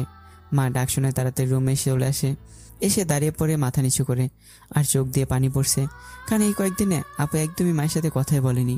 মা, তুমি জানো না তোমার নাতি হবে? কই, তোমরা তো দেখছি কোনো মাথা ব্যথাই নেই, কাঁথা সেলাই করবে না? তোমার নাতির জন্য? এই কথা শুনে মা দৌড়ে গিয়ে আপুকে জোরে ধরে কাঁদতে থাকে। আপুও কাঁদছে। আমান ভাই একটু দূরে দাঁড়িয়ে দেখছে। এদিকে বিকেলে ছোট মেয়ে এসে আমাকে খাইয়ে চলে যায়। লামিয়া সবসময় আমার যত্ন নেয়। এভাবে আরো 2 দিন পার হয়ে যায়। রাতে লামিয়া আমাকে ডাকতে এসে দেখে আমি শুয়ে কি যেন ভাবছিলাম। তখন আমাকে বলে, কি ভাবছেন? কিছু না। ও আচ্ছা। আপনি কি সবসময় হিসাব করে থাকেন? আগে বাসায় থাকতাম না, কিন্তু আপনি আসার পর থাকছি। আমি আসাতে তো তাহলে আপনার সমস্যা হয়েছে। বেশি বকবেন না তো। আচ্ছা, একটা কথা বলবো? বলেন। আমি কি আপনার বন্ধু হতে পারি? আমার কোনো ছেলে বন্ধু নাই, আপনি কি হবেন আমার বন্ধু? আমি কিছুক্ষণ ভেবে বললাম, হওয়া যায়, কিন্তু কিছু শর্ত আছে। কি মেয়েরে বাবা, উনি আসছেন বন্ধুত্ব করতে, আবার উনি শর্ত দিচ্ছেন। শুনি কি শর্ত? প্রথমত, কোনো মেয়ের সাথে কথা বলতে পারবেন না। দ্বিতীয়ত, আমাকে তুমি বলে ডাকতে হবে। প্রথমটা পারবো, কিন্তু দ্বিতীয়টা পারবো না। পারতেই হবে। আর বেশি কথা বললে কিন্তু আমার রাগ উঠে যায়। আচ্ছা আচ্ছা, ঠিক আছে। এবার চলো পাপা, মম তোমাকে খেতে ডাকছে। আমার একটা শর্ত আছে কিন্তু। কি শর্ত শুনি? আঙ্কেল আর ছোট মাকে পাপা মম ডাকতে পারবেন না, আব্বু মম বলে ডাকবে। আঙ্কেল আর ছোট মাকে পাপা মম বলে ডাকতে পারবে না, আব্বু মম বলে ডাকবে। লামি কিছুক্ষণ ভেবে বলল, ঠিক আছে, হয়তো প্রথম প্রথম পারবো না, কিন্তু তুমি শিখিয়ে দিলে ঠিক পারবো। এরপর লামি আমাকে উঠিয়ে হুইল চেয়ারে করে নিয়ে গেল খাবার টেবিলে। ছোট মা আমার জন্য খাবার নিয়ে বসে আছেন, আঙ্কেলও বসে আছেন। আমরা চলে এসেছি, এবার খাওয়া শুরু করা যাক আম্মু। লামির কথা শুনে আঙ্কেল ছোট মা সবাই তো অবাক। তুমি কি বলে ডাকলে তোমার মাকে? কেন আম্মু বলে ডাকছি? ভুল করেছি কি আব্বু? এবার ছোট মা অবাক। এত করে ডাকতে বলেও তো এতদিন পাপা মম বলে ডাকতিস, আজকে হঠাৎ এত পরিবর্তন? সালাফি আমাকে শিখিয়ে দিয়েছে আম্মু। আঙ্কেল মুস্কি এসে বলল, ভালো ভালো। এরপর ছোট মা আমাকে আর লামিয়াকে খাওয়াতে লাগলো। আঙ্কেল খেতে খেতে বললেন, তোমাদের কলেজে ভর্তি করে দিয়েছি, পরশু থেকে ক্লাস শুরু। আচ্ছা ঠিক আছে পাপা, সরি সরি আব্বু। সবাই হাসতে লাগলো। আজ কলেজের জন্য রেডি হয়েছে দুজনই। আমাকে হুইল চেয়ারে করে লামিয়া কলেজে নিয়ে এসছে। আজ আমি খুব খুশি, আবার ভয়ও লাগছে। আমাদের দেখে লামিয়ার বান্ধবীরা এগিয়ে আসলো, আর সাথে সাথে কয়েকজন ছেলে। তারা আমাকে আর লামিয়াকে দেখে যা বলো, তা শুনে আমার মরে যেতে ইচ্ছে করছিল। লামিয়া আমাকে হুইল চেয়ারে করে কলেজে নিয়ে আসছে। আজকে আমি খুবই এক্সাইটেড। জানি না প্রথম দিন কলেজে গিয়ে কে কি বলবে। অবশেষে আমরা কলেজে পৌঁছে গেলাম। আমাদের দেখে লামিয়াদের সব বান্ধবীরা এগিয়ে আসে, সাথে কয়েকজন ছেলে। লামিয়ার এক বান্ধবী বলতে লাগলো, কি রে, এই নেংরাটাকে কোথায় পাইলি? এই তুই কি বলছিস এসব? সম্মান দিয়ে কথা বল। ঠিকই বলছে তো। আচ্ছা লামিয়া, আজ সূর্য কোন দিকে উঠেছে বল তো? কেন, কি হয়েছে? কি হয়েছে মানে, এতদিন আমাদের ছেলে বন্ধু ছিল বলে কতই না কথা শুনিয়েছিস, আর আজকে লামিয়া চৌধুরী নিজে ছেলেদের সাথে কলেজে এসেছে। আরে আমরা তো সুস্থ ছেলের সাথে বন্ধুত্ব করছি, হয়তো একটা পঙ্গু ছেলের সাথে বন্ধুত্ব করেছে। সত্যি তোর কপালটা খুব খারাপ রে লামিয়া, শেষে কিনা একটা ন্যাংরা ছেলের সাথে বন্ধুত্ব করলি। এই বলে সবাই একসাথে হেসে উঠলো। আমি মাথা নিচু করে আছি। দোষকের পানি আজ কোনো বাদ মানছে না। আমার জন্য আজ লামিয়াকে অপমানিত হতে হলো। লামি এবার মুখ খুললো, আবিদা সালাফিকে ওই দিকে নিয়ে যেত। কেন, এখন লজ্জা লাগছে নাকি মিস লামিয়া? ওর মতো খোরাকি না বলে আমাকে বলতেন, আমি তো রেডি ছিলাম। তাই বলে এমন একজনকে, সি সি। আবার হাসতে লাগলো। মেয়েগুলোর মধ্যে থেকে একজন ছেলে এসে আমাকে একটু দূরে নিয়ে গেল। এরপর লামিয়া বলতে লাগলো, তোরা কি যেন বলছিস বারবার? নোংরা? ও আজ নোংরা কার জন্য জানিস? শুধুমাত্র আমার জন্য। আমার জন্য আজ ওর এই অবস্থা। আর কেন আমি ওর সাথে বন্ধুত্ব করছি জানিস? ও একজন এতিম, আর এই সময় একজন মানুষের দরকার যে ওকে আদর যত্ন দিয়ে আগলে রাখবে। আর কি বলেছিস তোরা? ছেলে বন্ধুর জন্য তোদের সাথে কথা বলতে চাইতাম না? হ্যাঁ চাইতাম না। কেন জানিস? তোদের এসব বন্ধুত্ব ছিল না, ছিল নষ্টামি। কলেজের পেছনে ঝাড় জঙ্গলে দেখা করা কি বন্ধুত্বের নমুনা? আর যদি ভালোবাসা হয় তাহলে একটা কথা বলি, কান খুলে শুনে রাখ। যে সত্যিকারের ভালোবাসবে সে কখনো তোমাকে ঝাড় জঙ্গলে নিয়ে যাবে না। আর ভাই আপনি যেন কি বললেন? লজ্জা? আরে ভাই, আমি তো ওকে নিয়ে গর্ববোধ করি। যে ছেলের জন্য আমার বাবা মা ছেলের ভালোবাসা পেয়েছে, তাকে নিয়ে কি কখনো লজ্জা হয় বলেন? তাকে নিয়ে শুধু গর্ব করা চাই। লামের কথা শুনে সবাই মাথা নিচু করে ফেলেছে, কেউ কিছু বলছে না। ছি, সত্যি আজ আমার খারাপ লাগছে এই ভেবে যে আমি তোদের মতো ছোট মনের মানুষের সাথে এতদিন চলাফেরা করছি। আমি সত্যি আজ লজ্জিত তোদের মতো বন্ধু পেয়ে। যারা মানুষকে মানুষ বলে গণ্য করে না তাদেরকে আমার দরকার নেই। এখন তোরা আসতে পারিস, আর কোনোদিন আমার সাথে কথা বলতে আসবি না। আমার এমন বন্ধু চাই না। সত্যি আমাদের সমাজটাই এমন। আমরা সবাই জানি অন্ধকে অন্ধ বলা যাবে না, খোরাকে খোরা বলা যাবে না, আবার আমরাই কারো না কারো খোদ দেখলে সমালোচনা করতেও ছাড়ি না। ওই যে একটা কথা আছে না, টিভিতে যখন দেখি কোনো বাঘ কোনো হরিণকে তাড়া করছে, তখন আমরা হরিণটার জন্য খুব দোয়া করি। আর যখনই হরিণটা বাঘের হাত থেকে রক্ষা পায়, তখন আমরা টিভিটা অফ করে বিসমিল্লাহ বলে মুরগির মাংস খাইতে শুরু করি। মায়া আছে সবার জন্যই, কিন্তু নিজের বেলায় সবকিছু আমরা ভুলে যাই। লামি আমাদের কাছে আসে, এসে দেখে আবিদ আমার সাথে অনেকভাবে কথা বলার চেষ্টা করছে, কিন্তু আমি মাথা নিচু করে আছি, কোনো কথা বলছি না। কি হয়েছে সালাফি, মন খারাপ করে আছো কেন? আমি কাঁদতে কাঁদতে বললাম, তুমি আমাকে বাসায় নিয়ে চলো, আমি এখানে থাকবো না। ওরা আমাকে অপমান করছে ঠিক আছে, কিন্তু আমার জন্য তোমাকে অপমানিত হতে হলো। তুমি আর আমাকে কলেজে নিয়ে আসবে না, আমি বাসায় যাব। লামি আমার সামনে হাঁটু গেড়ে বসে আমার দুগালে হাত দিয়ে আমার মুখ উঁচু করে আমার চোখের পানি মুছে দিয়ে বলল, আমরা তো বাসায় যাবই, তুমি কেঁদো না প্লিজ। আর ওদের কথাই কি আমি তোমাকে কলেজে নিয়ে আসবো না বলো? বন্ধুর খারাপ সময়ে বন্ধু থাকবে না তো কে থাকবে বলো? আর তুমি কাঁদলে কিন্তু আমিও কেঁদে দিব। আমি কিছু বলছি না, শুধু চোখের দিকে তাকিয়ে আছি। সত্যি আজ ওরা একটু বেশি করে ফেলেছে, কি করব বল? আমি তো গরিব ঘরের মেয়ে, দেখিস তো ওরা আমাকে অপমান করতেও ছাড়ে না, তাই তখন কিছু বলতে পারি না। রে আমাকে মাফ করে দিস। আরে ধুর, কি বলছিস এসব? বাদ দে, আমি জানি তুই কেমন। কিন্তু ভাইয়ের সাথে এসে থেকে এত কথা বললাম, ভাইয়া একটা কথারও জবাব দেয়নি। কিন্তু কি বলিস আবিদা, কি বলছে এসব? তুমি ওর সাথে কথা বলো নাই? আমি মাথা নিচু করে বললাম, না। কেন? কেউ একজনের কাছে কথা দিয়েছি, কোনো মেয়ের সাথে কথা বলবো না। লামি আমার কথা শুনে অবাক হয়ে আমার দিকে তাকালো, মনে মনে ভাবতে লাগলো, সত্যি তো আমার কাছে কথা দিয়েছে? এবার মুখ খুলে বলল, তাই বলে তুমি আবিদার সাথেও কথা বলবে না? ও তো তোমাকে ভাই ডেকেছে। যার কাছে কথা দিয়েছি সে তো সব মেয়ের কথাই বলেছিল। এবার লামি হাসতে লাগলো। আচ্ছা, সে তোমাকে এখন অনুমতি দিচ্ছে আবিদার সাথে কথা বলবে, হয়েছে? আর বোনের সাথে কি কোনো ভাই কথা না বলে থাকতে পারে? ও, এর মানে তুই ভাইয়াকে বলেছিস কোনো মেয়ের সাথে কথা না বলতে? ভালো ভালো। এরপর লামি আমাকে কারে উঠিয়ে দেয়, আবিদা লামির হাত ধরে কোথায় যেন নিয়ে গেল। এরপর বলে, সত্যি তুই একটা হীরের টুকরা পেয়েছিস রে। সালাফি ভাইয়া সত্যি অনেক ভালো। যে ছেলেটা তোর একটা কথাই কোনো মেয়ের সাথে কথা বলে না, বুঝতে পারছিস ছেলেটা কত মান্য করে তোকে। সামলে রাখিস, হারাতে দিস না। লামি কিছু না বলেই তাকে জোরে ধরে কেঁদে ওঠে বলে, দোয়া করিস যেন আগলে রাখতে পারি। দোয়া করে। আর কাঁদিস কেন পাগলি, মিষ্টি খাওয়াবে কিন্তু। আচ্ছা হবে ইনশাল্লাহ। এরপর লামি আবিদাকে বিদায় দিয়ে কারে এসে ওঠে। কাঁদলে নাকি তুমি? আরে না, কোথায় কাটলাম। এরপর গাড়ি আপন গতিতে চলতে থাকে। বাসে এসে ঢুকতেই ছোট মা জিজ্ঞেস করে, কেমন হলো আজকে কলেজ? লামিয়া কিছু বলার আগে আমি বলে ফেললাম, অনেক ভালো ছোট মা। এরপর ছোট মা নিজের হাতে আমাকে লামিয়াকে খাইয়ে দিল। খাওয়া শেষে আমাকে আমার রুমে নিয়ে গেল লামিয়া। একটু পর লামিয়া আবার আমার রুমে এসে বলল, কি করছেন মহারাজ? কিছু না, আচ্ছা একটা কথা বলবো, রাখবে বলো? বলো। যতদিন আমি ভালো হই ততদিন আমাকে আর কলেজে যেতে জেদ করো না প্লিজ। লামিয়া মন খারাপ করে ফেললো। এরপর কিছুক্ষণ ভেবে বলল, আচ্ছা তাহলে যতদিন তুমি কলেজে যাবে না ততদিন আমিও যাব না, আর এই ব্যাপারে কিছু বলতে পারবে না। এ বলে লামিয়া চলে গেল। অনেক ডাকলাম কিন্তু শুনলো না। রাতে লামিয়া খাওয়ার প্লেট হাতে নিয়ে আসলো, এসে বলল, এই নাও, তাড়াতাড়ি হা করো। ছোট মা কই? আম্মু অনেক ব্যস্ত, তাই আমাকে খাওয়াতে বললো। আমি কিছু না বলেই ওর হাতে খেতে লাগলাম। ভালোই লাগছিল ওর হাতে খেতে। একটু পর ছোট মা আসলো, এসে বলল, আমার ছেলেটাকে ঠিক মতো খাওয়াতে পারছো তো? ছোট মা, আজ তুমি খাওয়ালে না কেন? আর বলিস না, আজ লামিয়ার নাকি ইচ্ছে জেগেছে তোমাকে খাওয়াতে, তাই না করি নাই। ছোট মায়ের কথা শুনে আমি লজ্জা মাথা নিচু করে নিলাম। লামিও তাড়াতাড়ি খেয়ে পালালো। রাতে শুয়ে শুয়ে ভাবছি কোথায় ছিলাম, আর আজ আল্লাহ তাআলা কোথায় এনে দিয়েছেন। আল্লাহ তাআলার কাছে শুকরিয়া আদায় করলাম। পরদিন থেকে লামিয়া আমাকে একটু একটু করে হাঁটার প্রশিক্ষণ দিতে শুরু করলো। হাঁটতে পারতাম না, পড়ে যেতাম, অনেক কষ্ট হতো, কিন্তু আমার ছেলে লামিয়া বেশি কষ্ট পেত। সবসময় আল্লাহ তাআলার কাছে দোয়া করতো, সবসময় আমার পাশে থাকতো। লামিয়ার অক্লান্ত সেবা আর আল্লাহ তাআলার অশেষ রহমতে 1 মাস পরে আমি সুস্থ হলাম।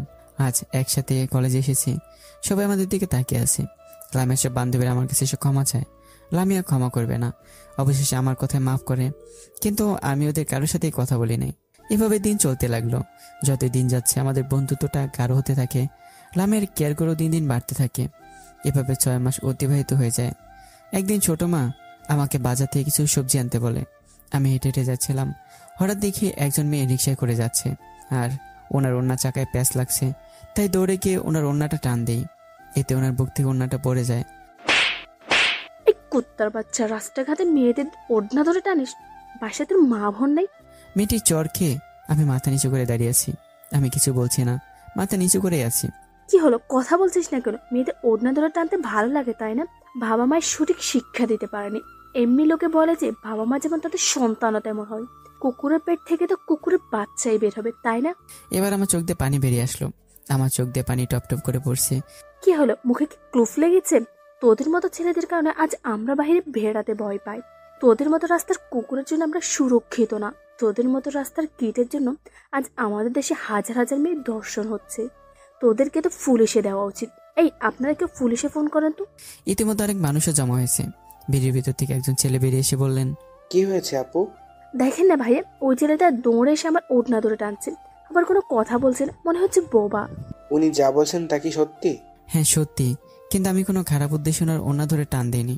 ওনার ওড়না রিক্সার চাকার সাথে প্যাঁচ লেগে যাচ্ছিল, এতে ওনার ক্ষতি হতো, তাই আমি টেনেছি।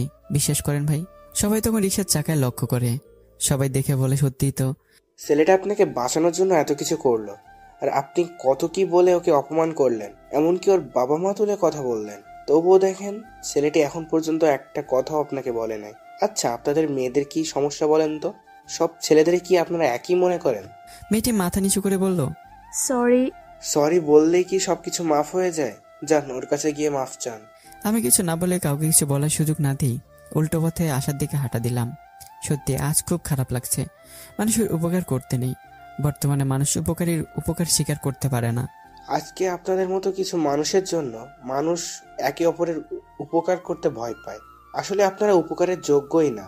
আজ এই ছেলেটা না হয়ে যদি আমি হতাম, তাহলে ওই চড়ের 3 গুণ চড় আপনাকে ফেরত দিতাম। ভদ্র ঘরের ছেলে বলে আপনি বেঁচে গেলেন আজকে। জীবনে সবাইকে এক পাল্লায় মাপার চেষ্টা করবেন না, না হলে আপনার কপালে যে কি আছে আল্লাহই ভালো জানে। এই বলে সবাই চলে গেল।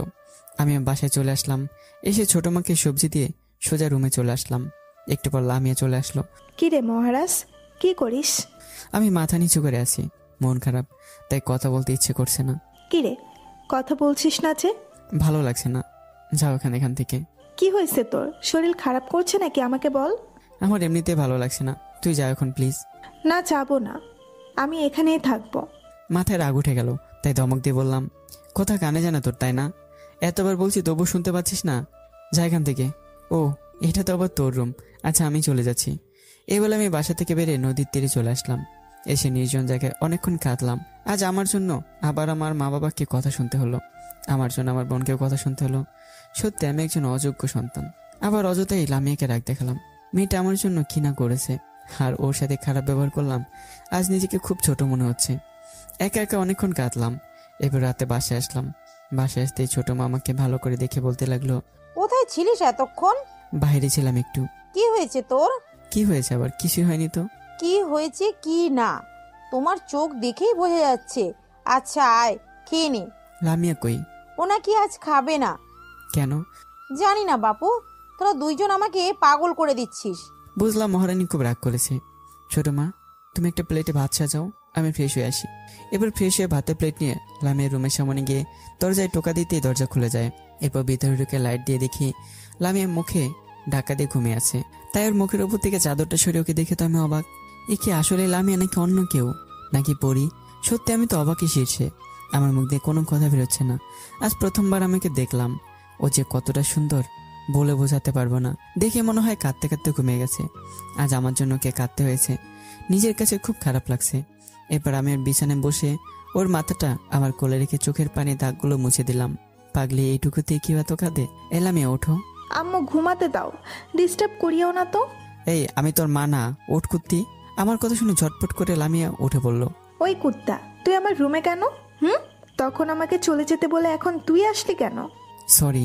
তোর সরের গুষ্টি কিলাই, তুই আমার রুমে আসছিস কার অনুমতি নিয়ে? আমি মাথা নিচু করে বললাম, সরি, আমার ভুল হয়ে গেছে। সরি মানে? সরি বললেই সব শেষ? আমাকে তখন কুকুরের মতো তাড়িয়ে দিলি, এখন তুই আমার রুমে কোন সাহসে আসতিস? জানিস তখন আমি কতটা কষ্ট পেয়েছি? একবারও ভেবেছিস তোর কথাগুলোতে আমি কতটা কষ্ট পাবো? মাফ করে দিও, আমার তোমার মন ভালো ছিল না, তাই তোমাকে ওইসব কথা বলছি। আর আমি এসে শুনলাম ছোট মায়ের নাকি কাজ আছে, তাই তোমার কাছে আসলাম খেতে। তোমার হাতে খেলে মন ভালো হয়ে যায়, তাই। আচ্ছা, আমি চলে যাচ্ছি। আর একটা পা বাড়ালে পা কেটে হাতে ধরিয়ে দিব। রাগ দেখানোর সময় মনে থাকে না আমাকে ছাড়া গতি নেই? আসো এই দিকে, বিছানায় এসে বসো, আগে খাওয়াই, তারপর আমাকে কষ্ট দেওয়ার শোধ তুলবো। এরপর হাত দিয়ে আমাকে খাওয়াতে লাগলো। আমি কিছু খেয়ে প্লেট নিয়ে ওর মুখের সামনে খাবার তুলে দিতে দেরি, কিন্তু খেতে দেরি হলো না। আজ প্রথম আমি ওকে নিজের হাতে খাওয়াচ্ছি, আর ও আমার চোখের দিকে তাকিয়ে আছে। কিছুক্ষণ পর ছোট মা এসে দেখে আমি ওকে খাওয়াচ্ছি। খাওয়াতে দেখে বলে, বাহ বাহ বাহ, তুই নাকি খাবি না, এখন তো দেখি বেশ খাচ্ছিস। তুমি নাকি ব্যস্ত? কে বললো তোমাকে? ও বলেছে, তাই তো আমার কাছে খেতে আসছে। ও তোমাকে খাওয়াতে এসেছে, পাগলি মেয়ে। এত বড় ধোকা, আমি আর খাবো না। তাহলে বাকিটা ফেলে দিই, কি আর করার, কেউ যখন আমার হাতে খাবেই না। না, আমার জন্য যখন এনেছো তাহলে খাইয়ে দাও, ফেলে দিলে আল্লাহ তাআলা পাপ দিবে। ছোট মার আমি হাসতে লাগলাম। ছোট মা চলে গেল, আর আমি ওকে খাইয়ে হাত দিয়ে চলে যেতে চাইলে লামিয়া হাত ধরে বলে, এই কোথায় যাচ্ছ? আমাকে কষ্ট দেওয়ার জন্য তোমাকে এখন শাস্তি পেতে হবে। আচ্ছা বলেন মহারানী, আমার শাস্তিটা কি? মহারানীকে এখন মহারাজ ঘুম পাড়িয়ে দিবে। যথাজ্ঞা মহারানী। এরপর ওর পাশে বসে মাথায় হাত বলে দিতে লাগলাম। হঠাৎ করে লামিয়া আমার কোলে মাথা রাখলো। কি হলো এটা? যা হবার তাই হয়েছে, তোমার কাজ তুমি করো। আমি কিছুক্ষণ চুপ থেকে বললাম, ওই বলো। সরি। কেন? আমি অনেক বড় অন্যায় করে ফেলেছি। কি করেছো তুমি? তোমার মুখ দেখেছি। তাতে কি হয়েছে? তোমার জিনিস তুমি দেখছো, তাতে কার কি? মানে? কিছু না। আচ্ছা, তুমি যখন আমার মুখ দেখে অন্যায় করে ফেলেছো, তখন তো একটা শাস্তি প্রাপ্য তোমার। কি শাস্তি? যে শাস্তি দেবে আমি মাথা পেতে নেব। সত্যিই তো। আচ্ছা, তাহলে আমার কপালে কিস করো। কি বলো এইসব? আমি পারবো না। তুমি কথা দিচ্ছো কিন্তু। তাই বলে এই কাজ? অন্য কিছু বলো। 1000 বার কান ধরে ওঠা বসা করি। না, এটাই করতে হবে। কি আর করার। আচ্ছা তুমি চোখ বন্ধ করো। আচ্ছা। লামে চোখ বন্ধ করলো। অবশেষে কোনো উপায় না পেয়ে ওর কপালে কিস করলাম। কিস করার সাথে সাথেই ও আমার কোমর জড়িয়ে ধরে কোলে মাথা রেখে শুয়ে মুখ লুকালো। পাগলি, এই বলে আমি ওর মাথায় হাত বোলাতে লাগলাম। জানি পাগলিটা আমাকে খুব ভালোবাসে, কিন্তু এই ভালোবাসে শেষ পর্যন্ত কি হবে জানি না। খুব চিন্তা হয়, আঙ্কেল ছোট মা যদি মেনে না নেয়। এসব ভাবছি আর ওর মাথায় হাত বুলিয়ে দিচ্ছি। একসময় সোজা হয়ে আমার কোলে মাথা রেখে ঘুমিয়ে পড়লো। আমি ওর দিকে তাকিয়ে আছি, মনে হয় 1000 বছর ওর দিকে তাকিয়ে থাকি। অন্যদিকে ছোট মা আর আঙ্কেল দরজার ফাঁক দিয়ে আমার লামের কাণ্ড প্রথম থেকে দেখছে আর হাসছে। হাসতেছে তারাও চলে যায়। লামিয়ে ঘুমিয়ে পড়েছে। বড়পুর কথা আজ খুব মনে পড়তেছে, খুব দেখতে ইচ্ছে করছে। ওর মুখে ভাইয়া ডাকতে শুনতে খুব ইচ্ছে করছে। তাই লামিয়ার ফোনটা হাতে নিয়ে অন করার সাথে সাথেই আমার ছবি ভেসে উঠলো। পাগলিটা এত ভালোবাসে আমাকে, তবুও মুখে বলে না। কিন্তু এরপর যে মন এভাবে ভেঙে যাবে ভাবতে পারিনি। ফোনে পাসওয়ার্ড দেওয়া অনেক চেষ্টা করলাম, কিন্তু খুলতে পারলাম না। হঠাৎ মাথায় বুদ্ধি আসলো, তাই যেভাবে সেই কাজ। ও মা, যাই ভাবলাম তাই। পাসওয়ার্ড S+L আর ব্র্যাকেট দেওয়া। এরপর অনেকক্ষণ চিন্তা করলাম, ফোন দেবো কি দেবো না। আর বেশি কিছু না ভেবে কল দিয়ে দিলাম। অন্যদিকে আপু ফোনে আমার ছবিগুলো দেখছিল, আর ভাই আপুর মাথা কোলে নিয়ে মাথায় হাত বুলিয়ে দিচ্ছিল। এমন সময় অপরিচিত নাম্বার থেকে কল আসে। আপু রিসিভ করার সাথে সাথেই, আসসালামু আলাইকুম। আমি চুপ করে আছি। আপুর কণ্ঠ শুনে মুখ দিয়ে কোনো কথা বেরোচ্ছে না। হ্যালো, কে? আমি চুপ করে আছি আর কাঁদছি। একসময় আপু বুঝতে পারে ওপারের জন কাঁদছে। আপু চিৎকার দিয়ে বলে ওঠে, ভাই কেমন আছিস তুই? আমি অবাক। আপু আমার কান্নার শব্দ আমাকে বুঝতে পারলো। আমি কোনো কথা বলছি না। ভাই কথা বল প্লিজ, চুপ করে থাকিস না। কোথায় গেছিস তুই আমাকে ছেড়ে? তুই ফিরে আয় না ভাই, এই করেছে। কথা বল না, কথা বলবি না আমার সাথে? আমি কথাই বলতে পারছিলাম না, আর সহ্য করতে না পেরে কেটে দেই আর ফোন অফ করে রাখি। আপু চিৎকার করে ওঠে ভাই বলে। বাড়ির সবাই জেগে যায়। আপুর মুখে ভাই ডাক শুনে সবাই ছুটে আসে। আর আমান ভাই বলে, কি বলছো তুমি? কে ফোন দিয়েছে? আপু কাঁদতে কাঁদতে বলে, আমার ভাই কল দিয়েছিল।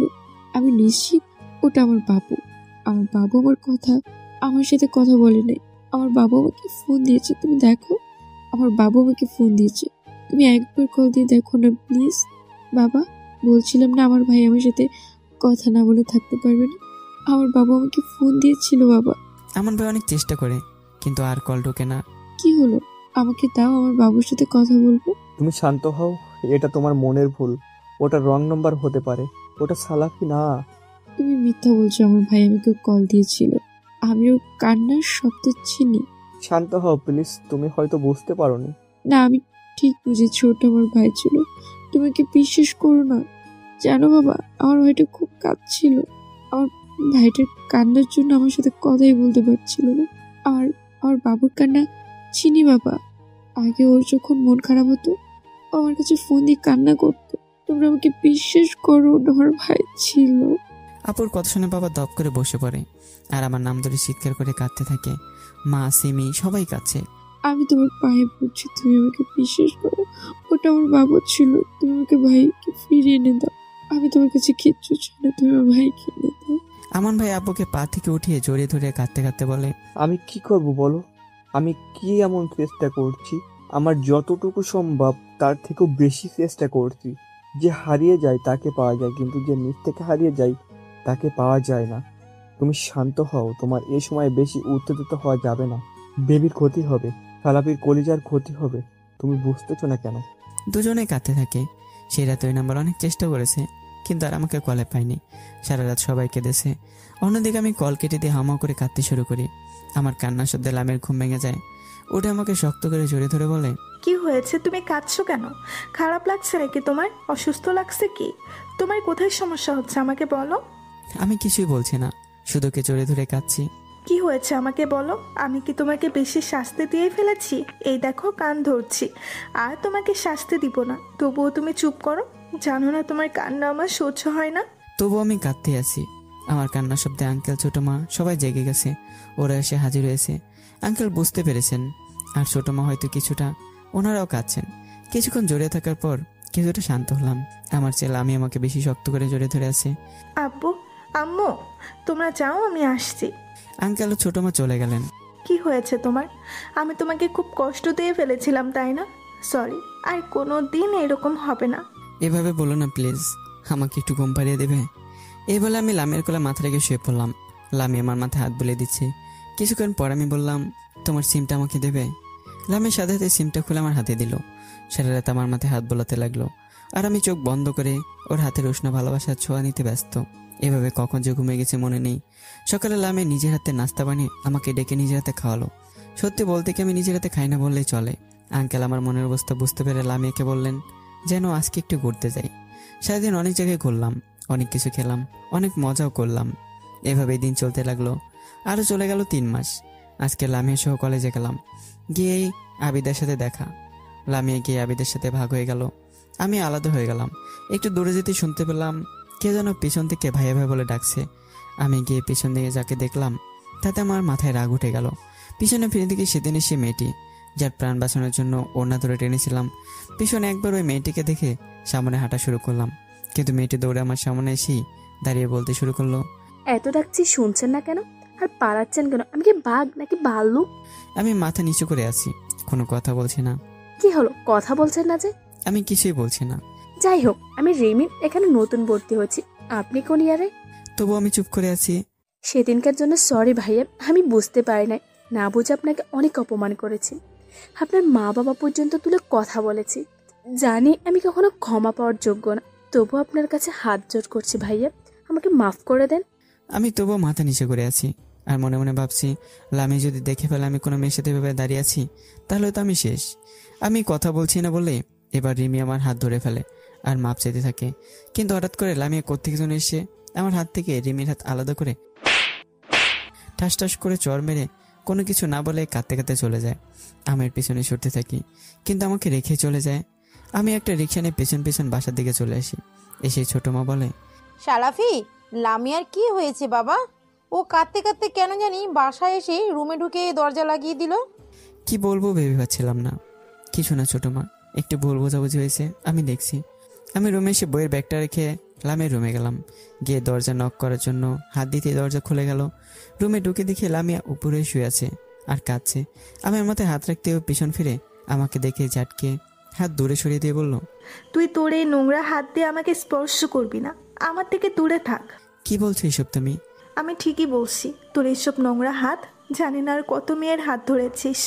ওই হাত দিয়ে শুধু হাত ধরেছিস নাকি আরও কিছু করেছিস কে জানে। এসব কি বলছো লামিয়া? ওফ, শাট আপ। তোর নোংরা মুখে আমার নাম নিবি না।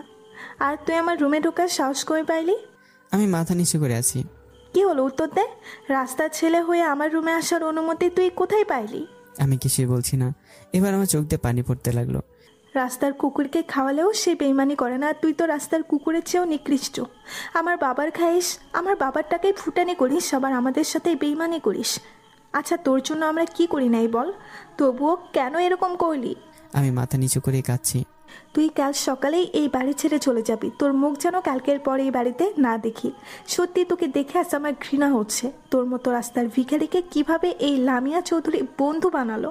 আমি এর অপমান সহ্য করতে না পেরে কাঁদতে কাঁদতে রুম থেকে বেরিয়ে নিজের রুমে চলে আসলাম। ছোট মা দরজা দিয়ে সবকিছু শুনেছিল। আমি চলে যাওয়ার পর ছোট মা লামিয়ার কাছে গিয়ে বলে, ছেলেটাকে এইভাবে অপমান না করলেও পারতিস। ছোট মার চোখে পানি। হঠাৎ লামিয়া ছোট মাকে জাপটা করে ধরে কাঁদতে থাকে। কিছু সময় পর ছোট মাকে ছেড়ে বলে, আম্মু, আমার কিচ্ছু ভালো লাগছে না, আমাকে একটু একা থাকতে দাও। ছোট মা চলে আসে। অন্যদিকে আমি রুমে সহজর ধারায় কাঁদতে থাকি। লামিয়া যে আমাকে এইসব বলতে পারলো, ও কি বোঝে না আমি ওকে কতটা ভালোবাসি? ও আমাকে এতটা অপমান করতে পারলো? আবার ভাবলাম, যা বলেছে সত্যিই তো বলেছে। আমি ওদের টাকায় খাচ্ছি, পড়ছি, একটা রাস্তার ছেলের এতদিন বরণ পোষণ দিয়েছি, এটাই অনেক। না, আর এ বাড়িতে থাকা যাবে না, চলে যেতে হবে আমাকে। এইসব ভাবছি আর কাঁদছি। আজ নিজেকে খুব একা লাগছে, যেমনটা লেগেছিল প্রায় 9 মাস আগে বাসা থেকে চলে আসার সময়। আজ আমার পাশে কেউ নেই। হে আল্লাহ, আমার সাথে বারবার কেন এমন হয়? আমি তো কোনো অন্যায় করিনি, তাহলে বারবার আমাকে শাস্তি পেতে হয় কেন? কেমন পাপ করেছি আমি? কাঁদতে কাঁদতে কখন ঘুমিয়ে গেছি মনে নেই। রাতে ছোট মা এসে জাগিয়ে দিল আর বলল, দেখ দেখি ছেলের কাণ্ড, আয় খেতে আয়, সবাই তোর জন্য অপেক্ষা করছে। লামিয়া খেয়েছে ছোট মা? না, ও টেবিলে বসে আছে, তোর জন্য অপেক্ষা করছে। ছোট মা, তুমি আঙ্কেল আর লামিয়াকে খাবার দিয়ে আমার জন্য একটু নিয়ে আসবে? শেষবারের মতো তোমার হাতে খাবো। তা ঠিক আছে, কিন্তু শেষবারের মতো মানে? কিছু না, তুমি নিয়ে আসো তো। এরপর ছোট মাকে আঙ্কেল আর লামিয়াকে খাবার দেয়। আঙ্কেল আমার কথা বলে, ছোট মা বলে আমি তার হাতে খেতে চেয়েছি। এই কথা শুনে লামিয়া কেমন যেন করে তাকালো, তারপর কিছু খেয়ে চলে যায়। ছোট মা ভাত নিয়ে এসে আমাকে খাওয়াচ্ছে। আমি খাচ্ছি আর আমার চোখ দিয়ে পানি পড়ছে। কাঁদছিস কেন বাবা? কিছু না ছোট মা। আচ্ছা ছোট মা, আমি একটু তোমাকে খাইয়ে দিই। দেখ দেখি পাগল ছেলে কি বলে। আচ্ছা দে, আজকে আমার বাবাটার হাতে খাই। এরপর ছোট মাকে খাইয়ে দিলাম। ছোট মা খাওয়া শেষে চলে গেল। আমি সব বই খাতা গুছিয়ে নিলাম, কোনো কাপড় নিইনি। এরপর আঙ্কেলের কাছে গেলাম। যে মানুষটা এতদিন আমার খেয়াল রাখলো, নিজের ছেলের মতো আদর যত্ন ভালোবাসা দিয়ে রাখলো, আজকে তাকে না বলে গেলে মানুষের সাথে বেইমানি করা হবে। তাই আঙ্কেলের কাছে গিয়ে দেখি ছোট মাও আছে। তাই আঙ্কেলকে একটু সাইডে আসতে বললাম। এরপর আঙ্কেলের হাত ধরে ছাদে নিয়ে আসলাম। কি হলো, রাতের বেলায় আমাকে ছাদে নিয়ে আসলি কেন? আঙ্কেল, একটা কথা বলবো, আপনি রাগ করবেন না আর নাও করবেন না। আমাকে ছুঁয়ে কথা দেন। কি কথা আগে বলো। আগে কথা দেন। আচ্ছা বাবা, দিলাম, এখন বলো। আঙ্কেল, কাল সকালে আমি বাড়ি ছেড়ে চলে যাব। কি বলছো এসব? তোমার কোথাও যাওয়া হবে না। যতদিন আমি বেঁচে আছি তুমি কোথাও যেতে পারবে না। না আঙ্কেল, তা হয় না, আমি এখানে থাকতে পারবো না। আর আপনি কিন্তু কথা দিয়েছিলেন। এখানে থাকতে তোমার কি সমস্যা হচ্ছে আমাকে বলো। কি বলছেন আঙ্কেল? এখানের কথা আমি কোনোদিনও ভুলবো না, বলতে পারবো না। এক বাবা মাকে হারিয়ে নতুন বাবা মা খুঁজে পেয়েছি, তাদের কথা কিভাবে বলবো বলেন? তাহলে তোমার সমস্যা কি? আমি একটা রাস্তার ছেলে আঙ্কেল। আমাকে রাস্তা থেকে কুড়িয়ে এনে আপনারা অনেক কিছু করেছেন আমার জন্য। আপনারা যা করেছেন তা কখনো পরিশোধ করতে পারবো না। আর যদি আপনাদের সাহায্য নিয়ে চলি তাহলে আমি নিজের কাছে ছোট হয়ে যাব আঙ্কেল। আর এই বাসায় আমার মতো ছোট লোক থাকলে হয়তো অনেকের সমস্যা হতে পারে। তাই আমি চলে যাচ্ছি আঙ্কেল, পারলে মাফ করবেন। আর এই কাগজটা লামি ম্যামকে দেবেন। আর ছোট মাকে কিছু বলবেন না প্লিজ, আমার কসম রইল। এই বলে আমি চলে আসলাম। আর কিছুক্ষণ থাকলে হয়তো কেঁদেই দিতাম। আর আঙ্কেল কোথাও যেতে দিত না। আঙ্কেল রুমে গিয়ে টপ করে বিছানায় বসে পড়ে। ছোট মা বলে, কি হয়েছে তোমার? আচ্ছা, সালাফিকে কি কেউ কিছু বলেছে? এরপর ছোট মা সবকিছু আঙ্কেলকে খুলে বলে। সব শুনে আঙ্কেল বলেন, অনেক বড় অন্যায় করে ফেলেছো তোমরা। তোমাদের জন্য আজ আমি আমার ছেলেকে হারিয়ে ফেললাম। মানে কি বলছো তুমি? কিছু না, ভালো লাগছে না। অন্যদিকে লামিও খুব কাঁদছে। কি বলতে কি বলে ফেলেছে। ওর তো এসব বলার ইচ্ছেই ছিল না, তাহলে কেন বলেছে? রাগের মাথায় কি থেকে কি বলে ফেলে। ও খুব কাঁদছে, কারণ ওর ভালোবাসার মানুষকে আজ ও রাস্তার কুকুরের সাথে তুলনা করেছে। ও চোখের পানি আজ বাদ মানছে না। মনে মনে বলতে লাগলো, আমার পাগলটাকে অনেক কষ্ট দিয়ে ফেলেছি, ওর কাছে আমাকে মাফ চাইতে হবে। ওকে আমি হারাতে চাই না, ওকে আমি ছাড়া বাঁচবো না। এই বলে রুম থেকে বেরিয়ে এসে কাঁদতে কাঁদতে। অন্যদিকে আজকে আমার আপুর কথা খুব মনে পড়ছে, তাই ফোনটা অন করে ভাইয়ের ফোনে কল দিলাম, শুধুমাত্র আপুর ভয়েসটা শোনার জন্য। আজকেও একই নম্বরে কলেজটি দেখে আমান ভাইয়া হাসপাতালের একটা সাইডে এসে ফোনটা রিসিভ করে। হ্যালো। আমি আমান ভাইয়ের কণ্ঠ শুনে স্তব্ধ হয়ে গেলাম।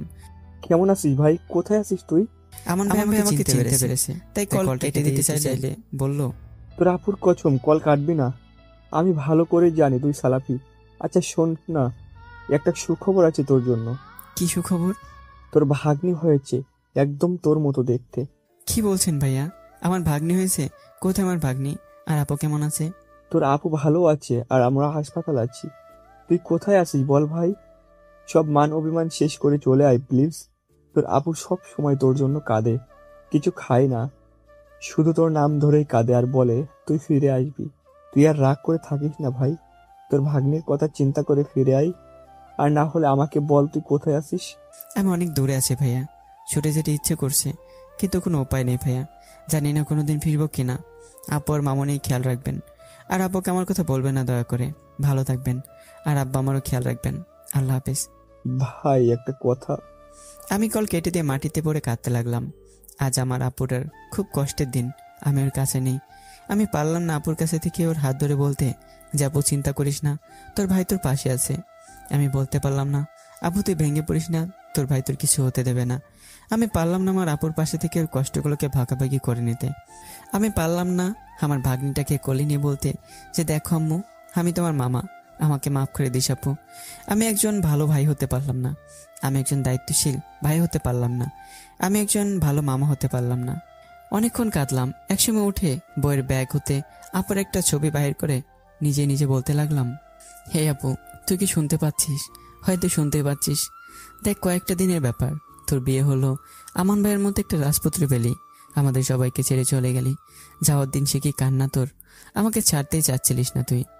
আর আজকে তুই কত সংসারে হয়ে গেছিস, আজকে তুই এক সন্তানের মা হয়ে গেলি। খুব ইচ্ছে ছিল এই দিনে তোর হাত শক্ত করে ধরে বলতে যে আপু ভয় করিস না, তোর ভাই তোর কাছে আছে, তুই কোনো চিন্তা করিস না। তোর মেয়েকে কোলে নিয়ে খুব বলার ইচ্ছে ছিল, আপু তোর মেয়েটাকে আমাকে দিবি। কিন্তু পারলাম না রে আপু, পরিস্থিতি সব ওলটপালট করে দিল। তবু যেখানে থাকি তোর জন্য দোয়া করি আপু, তুই ভালো থাক। আর আমি তোকে কোনোদিনও ভুলবো না আপু, আমি তোকে খুব ভালোবাসি। লামে এসে দেখে আমি কারো ছবি বুকে নিয়ে বলছি ভালোবাসি, তাই নিজেকে কন্ট্রোল করতে না পেরে আমার সামনে এসে হাত থেকে ছবিটা নিয়ে ছিঁড়ে টুকরো টুকরো করে ফেলে। কি করছো তুমি? ছবিটা আমাকে দাও, ছিল না প্লিজ। এই ছবিটা আমার একমাত্র সম্বল, আমার কাছ থেকে কেড়ে নিও না প্লিজ। কুত্তার বাচ্চা, ছোট লোক, রাস্তার কিট, চরিত্রহীন। বাবা মা সঠিক শিক্ষা দিতে পারে নাই বলে আজ তুই এইরকম হয়েছিস। বাবা মা যেমন হবে সন্তানও তো সেই রকমই হবে। আর তোর বাবা মায়ের তো পরিচয়ই নেই। কার পাপের ফল যে তুই সেটাও তোর মাই ভালো জানে। আমি কিছুই বলছি না, আগের মধ্যে চুপ করে আছি। তুই আমার বাসায় থেকে অন্য মেয়ের ছবি বুকে নিয়ে ভালোবাসি বলছিস? এরকম রাস্তার কিট লম্পটের জন্য আমার বাসায় কোনো জায়গা নেই। তোর স্থান রাস্তায়। আর আজকে তোকে তোর প্রাপ্য জায়গায় আজ তোকে দিয়ে আসবো। ভাবছিলাম তোর সাথে খারাপ ব্যবহার করে ভুল করেছি, তোর কাছে মাপ চাইতে আসছিলাম, কিন্তু তুই এটাই ডিজার্ভ করিস। এই বলে লামিয়া আমার কলা ধরে টানতে টানতে রাস্তায় এনে ফেললো। আঙ্কেল ছোট অনেক বাধাতে চেষ্টা করে, কিন্তু লামিয়া কারো কথাই শোনেনি। এরপর বইগুলো এনে ব্যাগসহ আমার মুখের উপর সরে মারে। এতে বইয়ের বাড়ি খেয়ে আমার ঠোঁট কেটে রক্ত পড়তে থাকে, কিন্তু লামিয়া সেদিকে কোনো খেয়াল নেই। এরপর কাপড়গুলো আমার দিকে ছুঁড়ে মেরে বলে, কোনো রাস্তার ভিখারিকে ভিক্ষা দিয়ে আমরা ফেরত নেই না, মনে কর এগুলো তোকে ভিক্ষা দিলাম। এই বলে দরজা আটকে দেয়। আমি মুসকে মুসকে হাসতে হাসতে বইগুলো আমার ব্যাগে গুছিয়ে নিতে শুরু করলাম। আমার মুখ দিয়ে রক্ত পড়ছে।